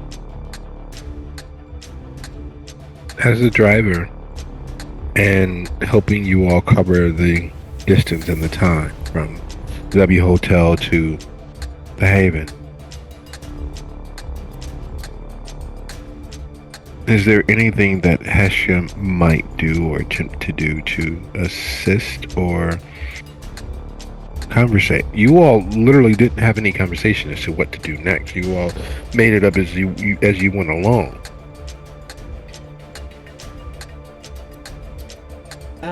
Tess will remind them that we don't have a lot of time tomorrow. Tomorrow, as soon as we get up for the day, we have to head to Joliet, and we don't have to go stealth anymore. The point is to make as much noise as we possibly can, so that it is very clear to those watching us that we have no love for the Baron of Joliet. So that is important, as well as making sure our pact with the rats is kept, because now that Miriam is missing, it's going to get a little tougher, but we will do our absolute best to make sure that that does not fall behind. So that is the first and foremost tomorrow night. The rats be fed, then we are heading to Joliet to stir shit up. And then depending on how that goes, we need to make our way back here. The other thing is, I know shit got wild tonight, and masquerade potential breach. I mean, they were video fucking taping me and a other short-statured person having a fucking fist fight. So I'm pretty sure the sheriff's not going to be pleased with that whole situation. But what can you fucking do? We did the best we could with human methods of distraction, so that it did not look like anything was supernatural, except for my blink. But I kind of had to, because we didn't want them to call the cops. Even though the cops ended up showing up anyway, because of the fucking fire alarm. But that's neither here nor there. The fact is, we did what we could. We kept together. I know you keep saying you swore there were cameras in there. So I'm starting to wonder if we fucked up by bringing attention to that, and if there were actual cameras in there. I know you're feeling like they were there, but this might have been avoided if we hadn't reported that or attempted to. We could have just left the fuck up out of there. I know you were, but then by getting the manager's attention, we didn't have a fucking solid amount of proof. And I tried to warn you when I mentioned the clothes, and you were like, okay, this is plan A, then we're gonna go to plan B. Yeah, we needed to know how to tell them that we saw the cameras, if they're cameras. So it's whatever. I'm not throwing blame. Everybody had a part in it tonight, especially me, and I should fucking know better, because I am the only official hound. But we did what we could. We got out of there. It's all about not getting caught. So we did that, but we need to be a little more careful from now on and do our best to plan with flexibility. I know you still want to go get your brother, so we need to figure out what the fuck happened with that and why did we not have the right room? Or whether they were set there as a decoy, maybe. Maybe your Sagar was smart and knew we would come after them and decoy. Is that possible? Is that something that might have happened? He is an assassin, so he says with a non-committal shrug.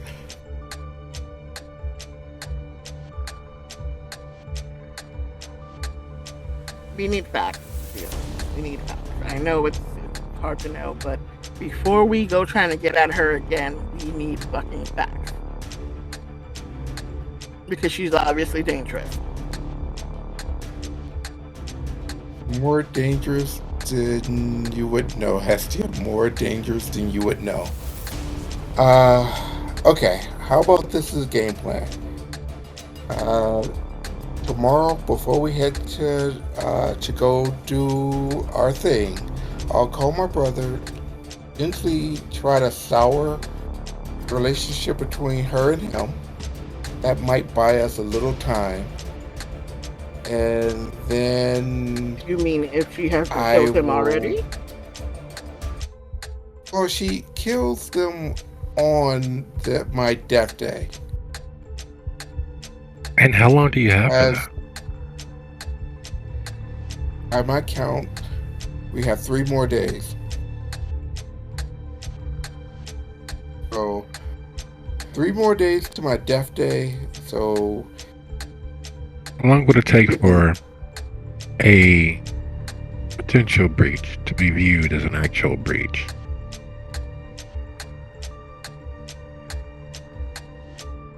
depending on the level of egregiousness, it could be instant. And an investigation into that? That could require weeks, depending on how Could. the amount of evidence. Could. But if all the evidence is coming from the same place? And it could be just need verification, and that's it. So it could be relatively quickly. Let's see. So where on the scale of egregiousness would you consider shutting down a luxury hotel in the tourist center of a major city? Out of 5. Out of? Yeah, and I mean, it's not like we blew up Chinatown or anything. Not in the least. Just enough trouble to set the irons properly into the fire. Just enough where there is a need for speed, but not breakneck speed. Interesting. I'm just trying to figure out, like, how would they know it was us that shut down the fucking hotel? That could have just been a coincidence. How many 4'7", dark-haired African American vampires are in Chicago? Nothing that people are going to remember is anything to do with vampire. And what are people going to say? Oh, she came out of nowhere. Yeah, I mean, mortals come out of nowhere all the time. But those are great arguments. And Hestia, how many brushes with infamy have fallen upon the shoulders of the shelter?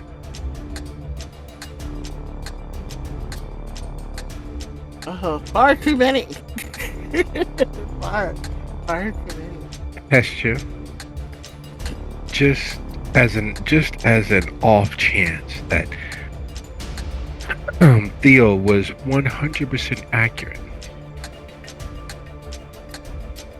and the room was bugged for sound and video.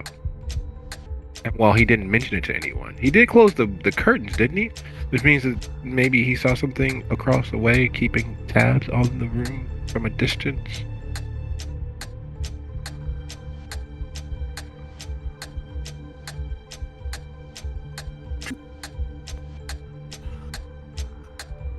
I hate this so. So I know again. don't think that we were being watched as much as you were saying we were being watched, but on the off fucking chance that they were being watched. Speaking of which, why would they be doing that in that specific room? Like, it's not like we were expected, or were we? Or was it just by chance they were filming those specific two? What? My sire is an assassin who's very, very, very good at her job. It'd be an off chance, but she is really good at what she does. Her setting up a fucking decoy for you, knowing you were going to come looking for her, and you didn't think that was relevant.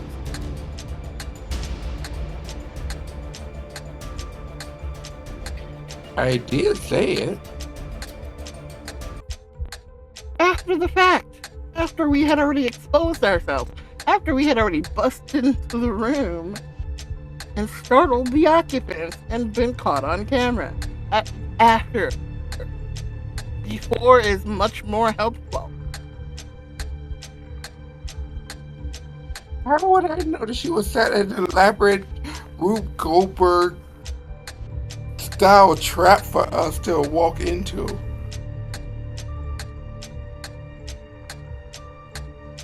I don't know, because you know her I'm better good, than but I'm not you. that It's good. my first time ever seeing that bitch ever tonight.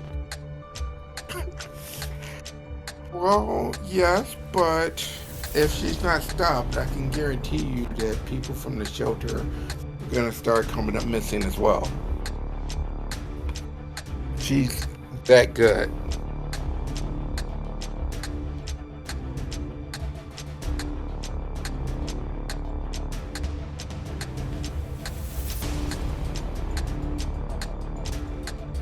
That is some sick shit. Why would you want to feed on somebody that looked just like you?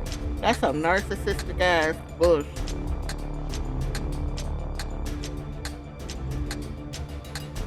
Talking to my side, you're talking about my sire, right? Yes, because why else would they have been in the room? Besides being a trap, say we hadn't even fucking figured that out, and we hadn't shown up, then what? Easy. She kill them, discard them, and keep it moving. But that's the thing. That's what I'm saying. Why would you want somebody that looked exactly like you and somebody you were last seen with, and then kill them? They could have been bait for us. That seems like could have been intentional. She wasn't trying to feed on them, she was trying to feed on us. Yeah. That's not gonna happen, but anyway. You do know that my predispositions towards feeding come from her, right? That's what I'm saying. Well, She's playing with us. And what's more fun than to watch people in anguish and terror before you know? a lot of things are more fun. Ferris wheels and the Andy Griffith Show and shopping. All of those things are way more fun than watching people be terrified. I don't know. There's particular individuals I wouldn't mind seeing cower before me.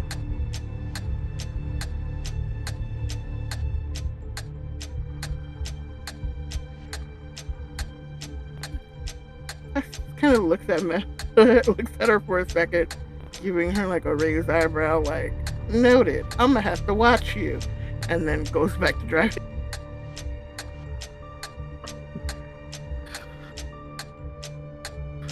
Yo, Chuckles. Who has a cell phone? In game or in real life? No, in game. Has would have her one that she uses to to talk to Damon and the other hounds, and that she doesn't particularly use for other things, but that's the main reason she has it. The reason why I'm asking is as you merge off of Lakeshore Drive onto, the split between Hollywood and Sheridan, deciding whether you're going to make that right as you make that soft left off of the curve, turning on to Hollywood, whether you're going to make that first right onto Sheridan. It's a bit of a dangerous right, but it's still very doable. Or you're going to continue straight onto Hollywood and take that down and around. As you're making the decision, your phone goes off. And it's not a text or call directed at you. It is clearly a wide scattered shot from G, i.e. Gabriella, the electronic hound.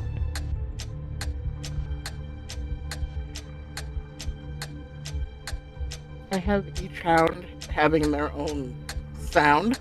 It's not like a jingle or anything, it's just a different sound for each hound. So anything from that hound that comes through has a different sound. So G would have their own specific sound. And hearing that, she kind of, oh, fuck.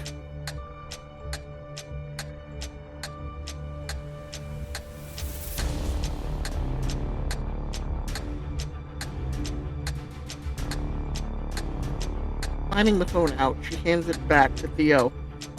Tell me what it says. I can't take my eyes off the road.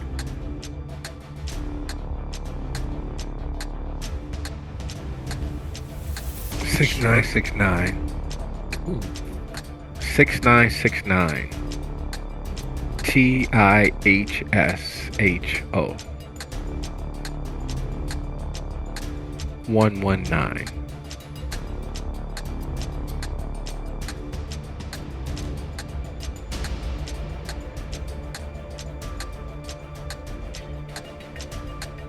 It looks like a code.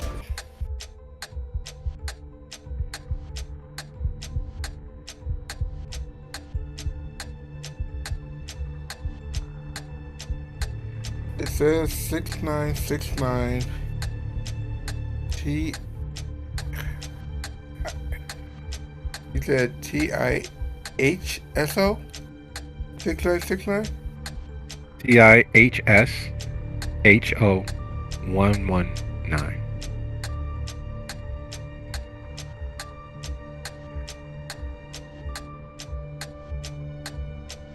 Does that mean anything to Theo?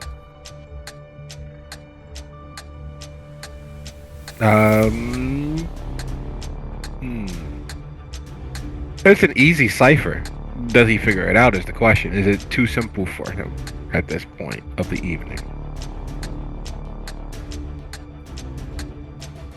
Instead of trying to decipher it, he reads it to her and then he tries to decipher it. That way she gets the raw data first. Yeah, as soon as she gets the raw data, she reverses it in her head, and she is both in Spanish and English cursing up a storm.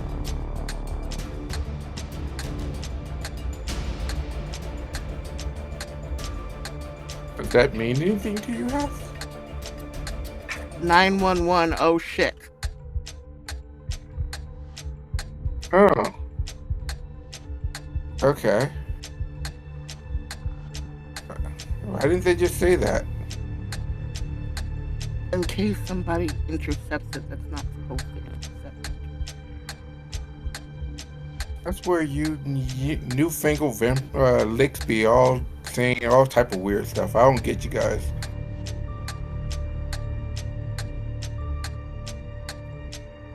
Is that the only message that comes through? She's gonna keep listening for any responses. You really don't want to do that to yourself, but you do all the same. There is a pit opening in the center of your being. Your stomach falls out as chime after chime after chime follows up. It's almost the entirety of your recollection of known him plus 4 more.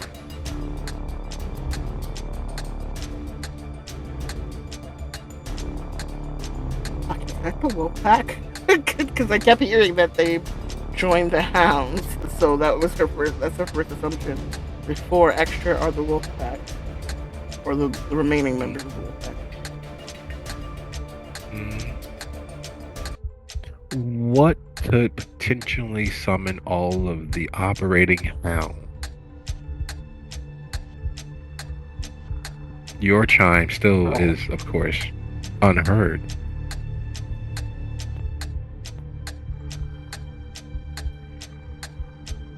It's either a blood hunt or a massive cover-up. Check the feed and text back something that the others are texting. Like, we don't know what the fuck's going on.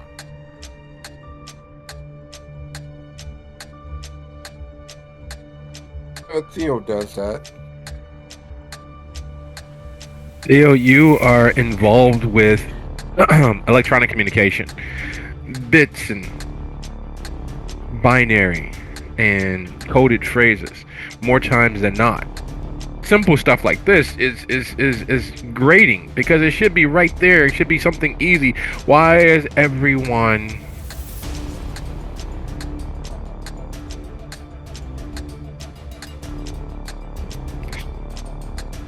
responding 104?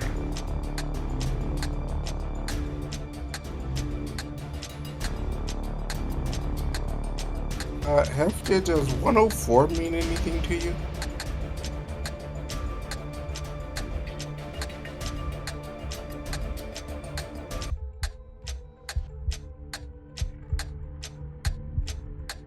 I'm sure it would, but the player isn't remembering at the moment. 104 is... Oh, reporting for duty. 10-4. It means everybody's meeting up or has acknowledged the message.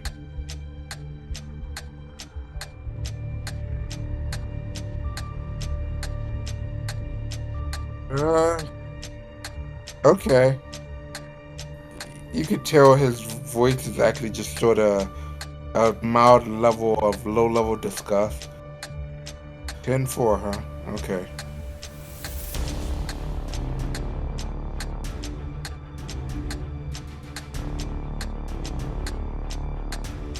The annoying part of that simplified base bargain code that you're watching happen is the originating number sends get some culture.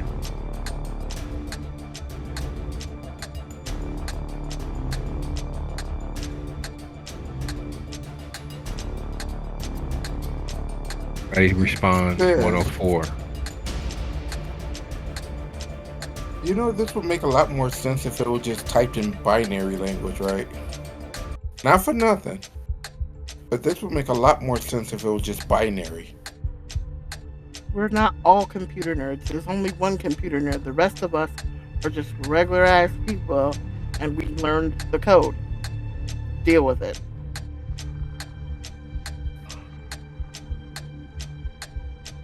I'm only gonna agree with you because I'm afraid of getting beaten up.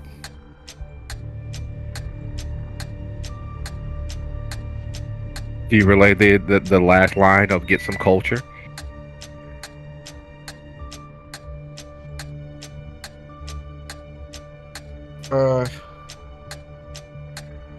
He's not, because he doesn't know if that would have any impact upon Hestia.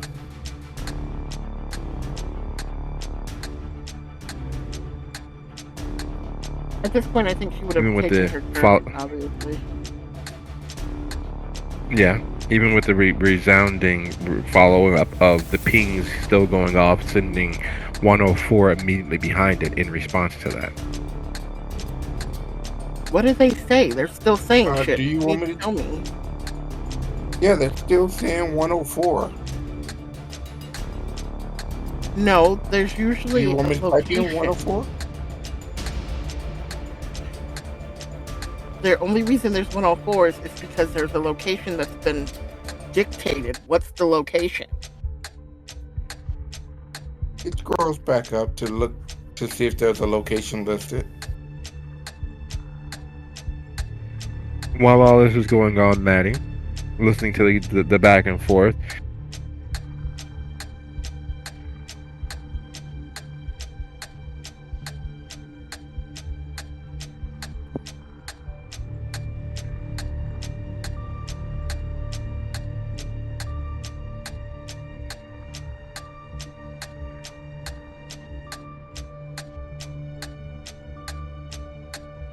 Were you gonna say something? Maddie, Misty? did we lose you? No, I'm right here. I was just waiting for you to keep talking. It sounded like you were gonna say something. Yeah, while all this is happening, Maddie's take on the situation. Gotcha. She's kind of ruminating on what happened at the hotel. She feels very strongly about the hotel spying on the guests, and she would have preferred to know for certain one way or another if it was actually happening. But the arguing is going to break her out of her sort of trance, if you will. And she's going to snatch the phone from Theo and try to look at it herself.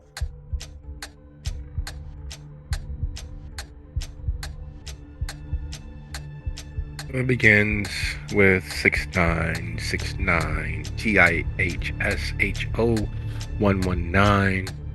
It goes on to a bunch of 104s responding.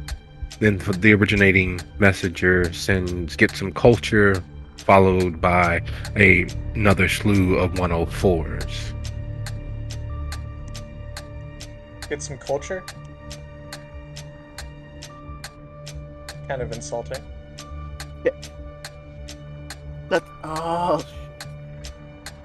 They're calling together the I'm Primogen fairly certain Council. that's code for something. They're calling together the Primogen Council at the Cultural Center. Just Oh, 104. Respond that's 104. bad. Yeah. I feel like I'm gonna have to go face the music somehow, or just pray like hell that if we're playing along, that they haven't figured out it was us yet. But just respond 104, please. I'll put in 104 and put the phone down.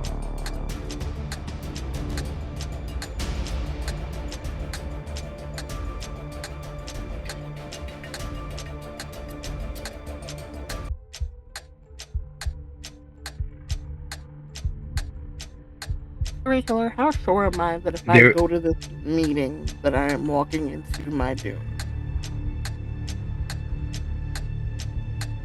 As you're contemplating that, as you're weighing your options, your phone begins chiming Cinnamon.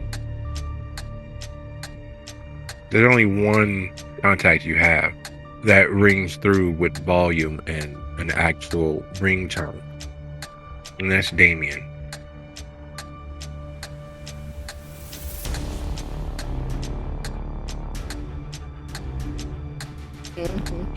Oh, great. On a day, I said, rock, Slide what's the it towards her matter toe with you, rock? and Shall I pick up the phone? Puts it through the Bluetooth. Damian, hi.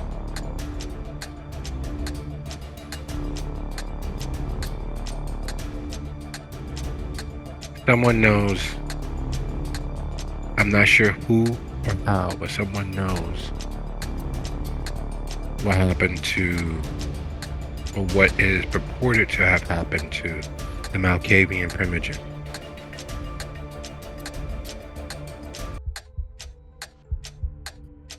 Allard is bringing it before the Primogen.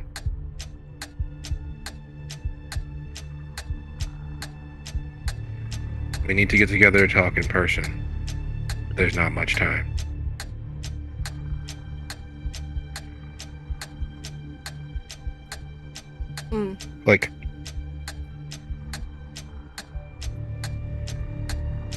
she looks at the other two. Well, you heard him. I know you weren't here It's not for about that. us. It's about me and Theo. And the other person that's missing now. And the other person that has gone off on his own fucking walkabout. But since I am here, I'm going to have to answer for this. What happened? I think we might have to answer for it there, Hess. Yep. She starts turning the car towards the Ethiopian diner.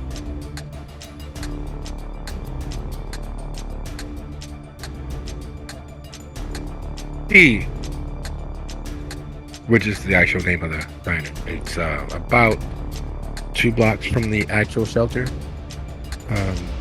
Northeast of the actual shelter, of the actual haven. It is a island in a sea of absolute madness. Everyone calls Rogers Park the North Pole because it is so cold, and everyone who lives there are equally frozen. There are more undisclosed violent crimes per capita than most other neighborhoods. It is not only competing with, but outdoing the bulk of Inglewood in regards to violent crimes per capita. Yet, because of the various political pressures, there is an effective media blackout so long as there's no actual death, no actual murder, and most things are swept under the rug.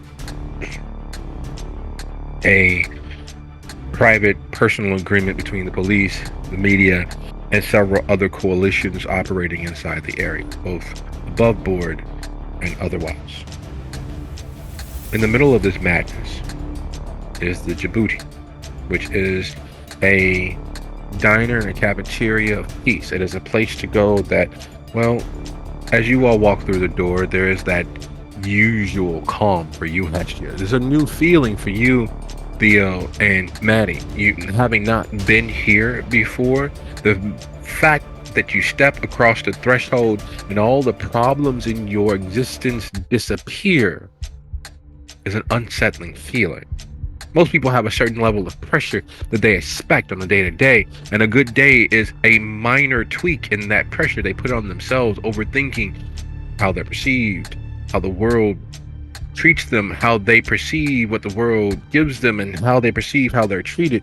All of those things conflating and compounding one upon the next, causing a certain amount of pressure that they get accustomed to. So having it stripped away, having all of your concerns over your existence zeroed out is not an easy feeling to come to grips with, especially being as there was no work involved. The effort of finding balance so that you can find peace in your own untranquil sea is usually life-altering. Unfortunately, the kindred live longer than a normal life, and they have the promise of forever. So it's just a change.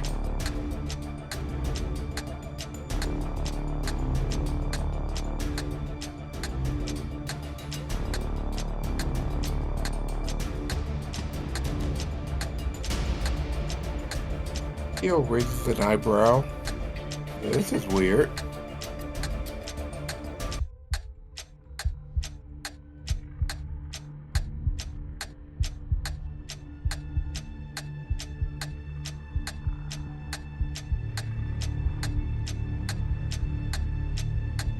And the maximum occupancy for the place is 75, including the staff. Unfortunately, that's not a real concern because there's only a staff of 2. There's the cook, there's the waitress. And they handle and run and operate the entirety of this place alone. The cook looks up from his pot Hey, Miss Green, how gone?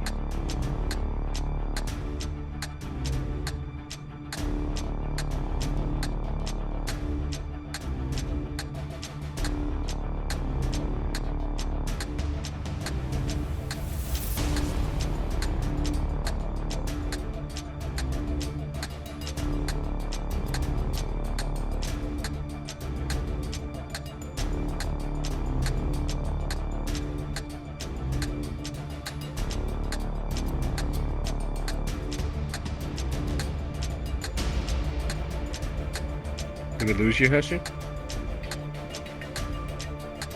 Yeah, I think my net dropped out again. What happened? As you all enter the cloak, of course, gives the Aguan as you enter. Meeting a date.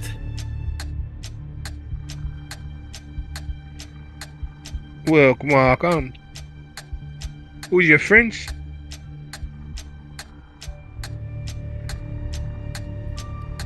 This is Theo, and that is. Well, I'll let them introduce themselves. Maddie, charmed. Guan Mari. Guan Chio. He nods. Nice place you got here. Best place. Looking around. Cyril. Girl, bring menu.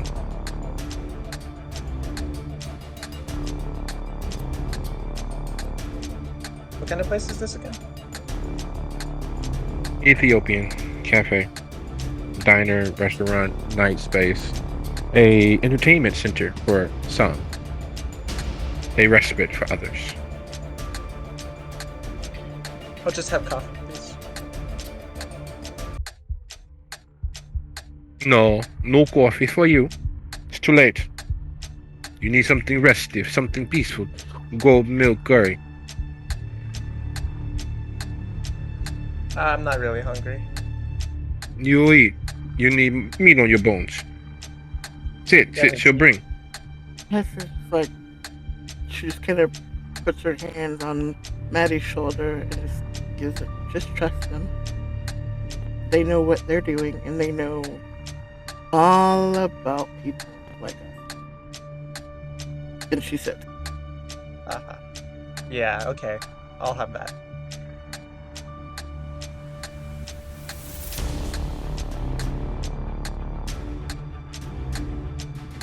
There is. Is it too late for tea? There is a expectation as to what a place open this late should be. It is the opposite of that. It is peaceful. It is calm. It is, even though the people are enjoying the music from the three-man band, there's several levels of dancing, joyously, ecstatically, sensually, all happening amidst and amongst themselves. The table where you all find yourselves seems to be chosen for you by the hand of fate itself. It's far enough from the public pass-through to the front counter to order food, and the public pass-through to get to the restrooms to empty their bladders, and the pass-through to get to the dance floor. It is off-center enough to not be in an easy path of anyone else. There's no reason for anyone to draw close, yet it's almost the antithesis to security, because it is not at the back of the building.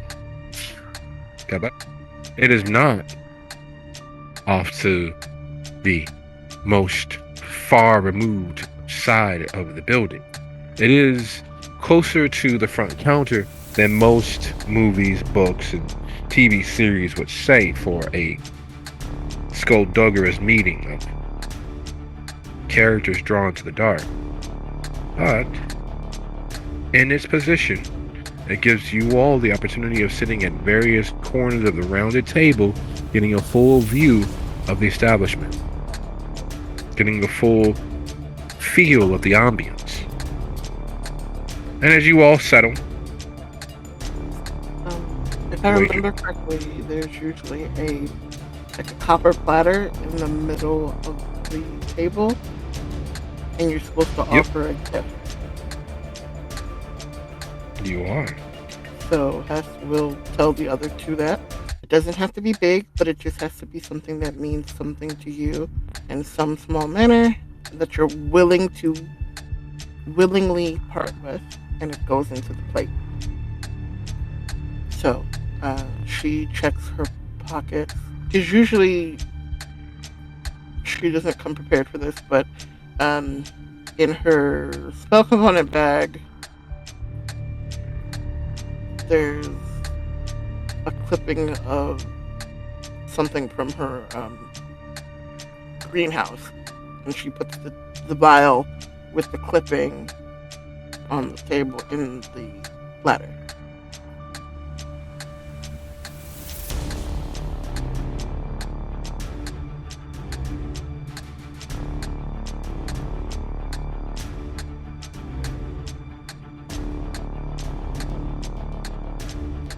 My first time here, it was the bracelet I was wearing. Like again, it doesn't have to be huge, but if you're willing to graciously part with it and give it, it's appreciated. So please do so.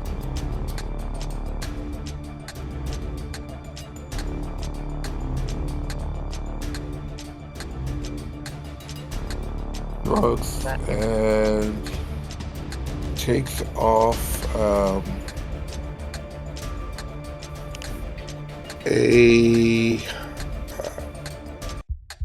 takes out a watch that he had, just puts it into the platter. I guess so. That's if you say so.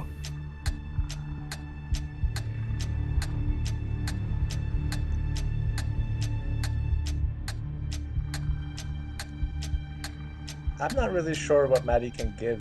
All she has is her clothes.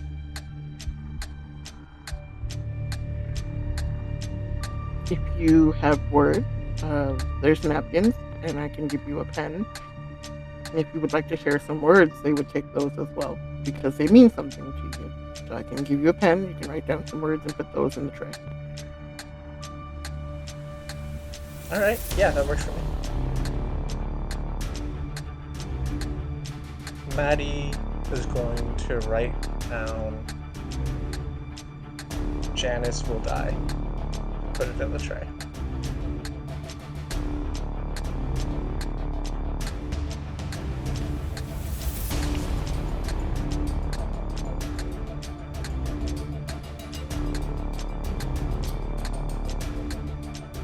There is magic all abound in the space. There's magic abounding in everyone's life and existence. And in a moment of parting with something valuable, it is telling what is parted. Theo parts with a watch that connects with who he could have been and who he is when given the opportunity to be a better version of his own demon. The memories connected with the watch are, well, fraught. They're conflicted. But they are a sign and a symbol that underneath all of the trappings of immortality, there is some light driving it. There's some hope of that light driving it. And there's a memory of when the darkness was not ever present. Hesta's greenhouse is a place where life is blooming. It's a place where she helps provide sustenance for the shelter for those who are underserved. It is a place where the hope for tomorrow outweighs the darkness of today. And that means something, because that requires all of her efforts. Because kindred are death. They are gaping maws of emptiness. They are vacuums, and nature abhors a vacuum.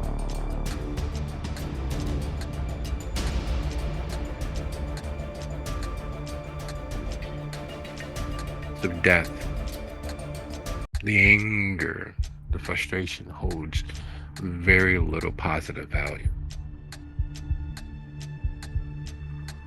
The moment that the napkin touches the copper plate, there's a discordant chord hit by the guitars. The moment that the napkin hits the copper platter, that enmity, that hate held hard and fast has an effect.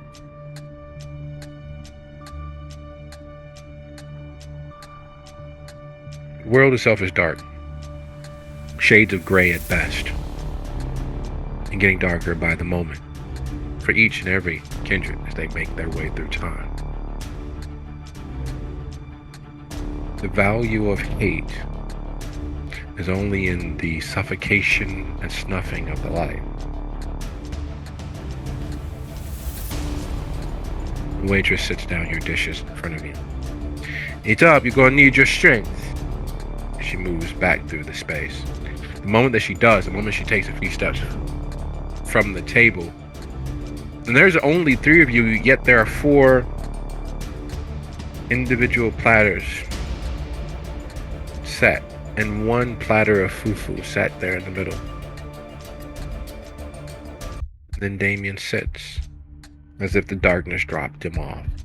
In her passing, in her shadow, he materialized.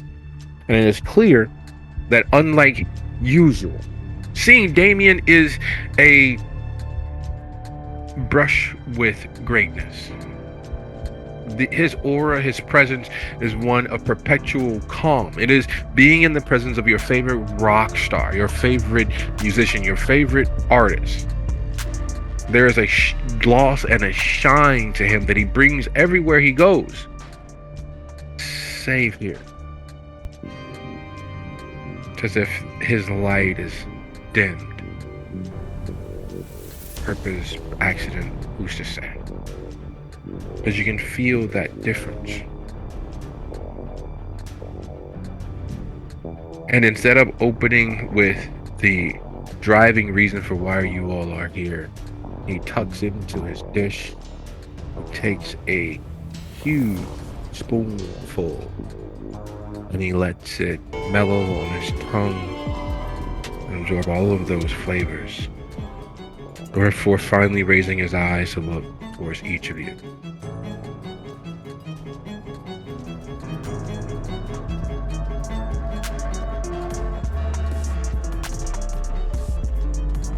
I can buy you time, but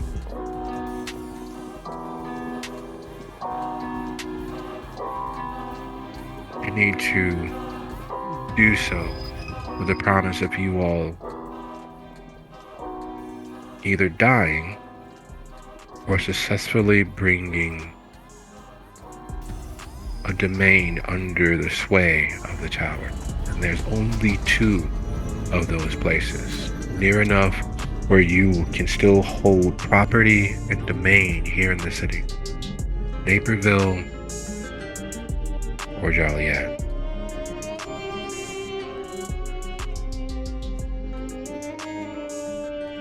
And it is 17 after the hour. I thank you all for a lovely episode and a great finale. Good night, everybody. Good night. Good night. Good night. We got a job to do.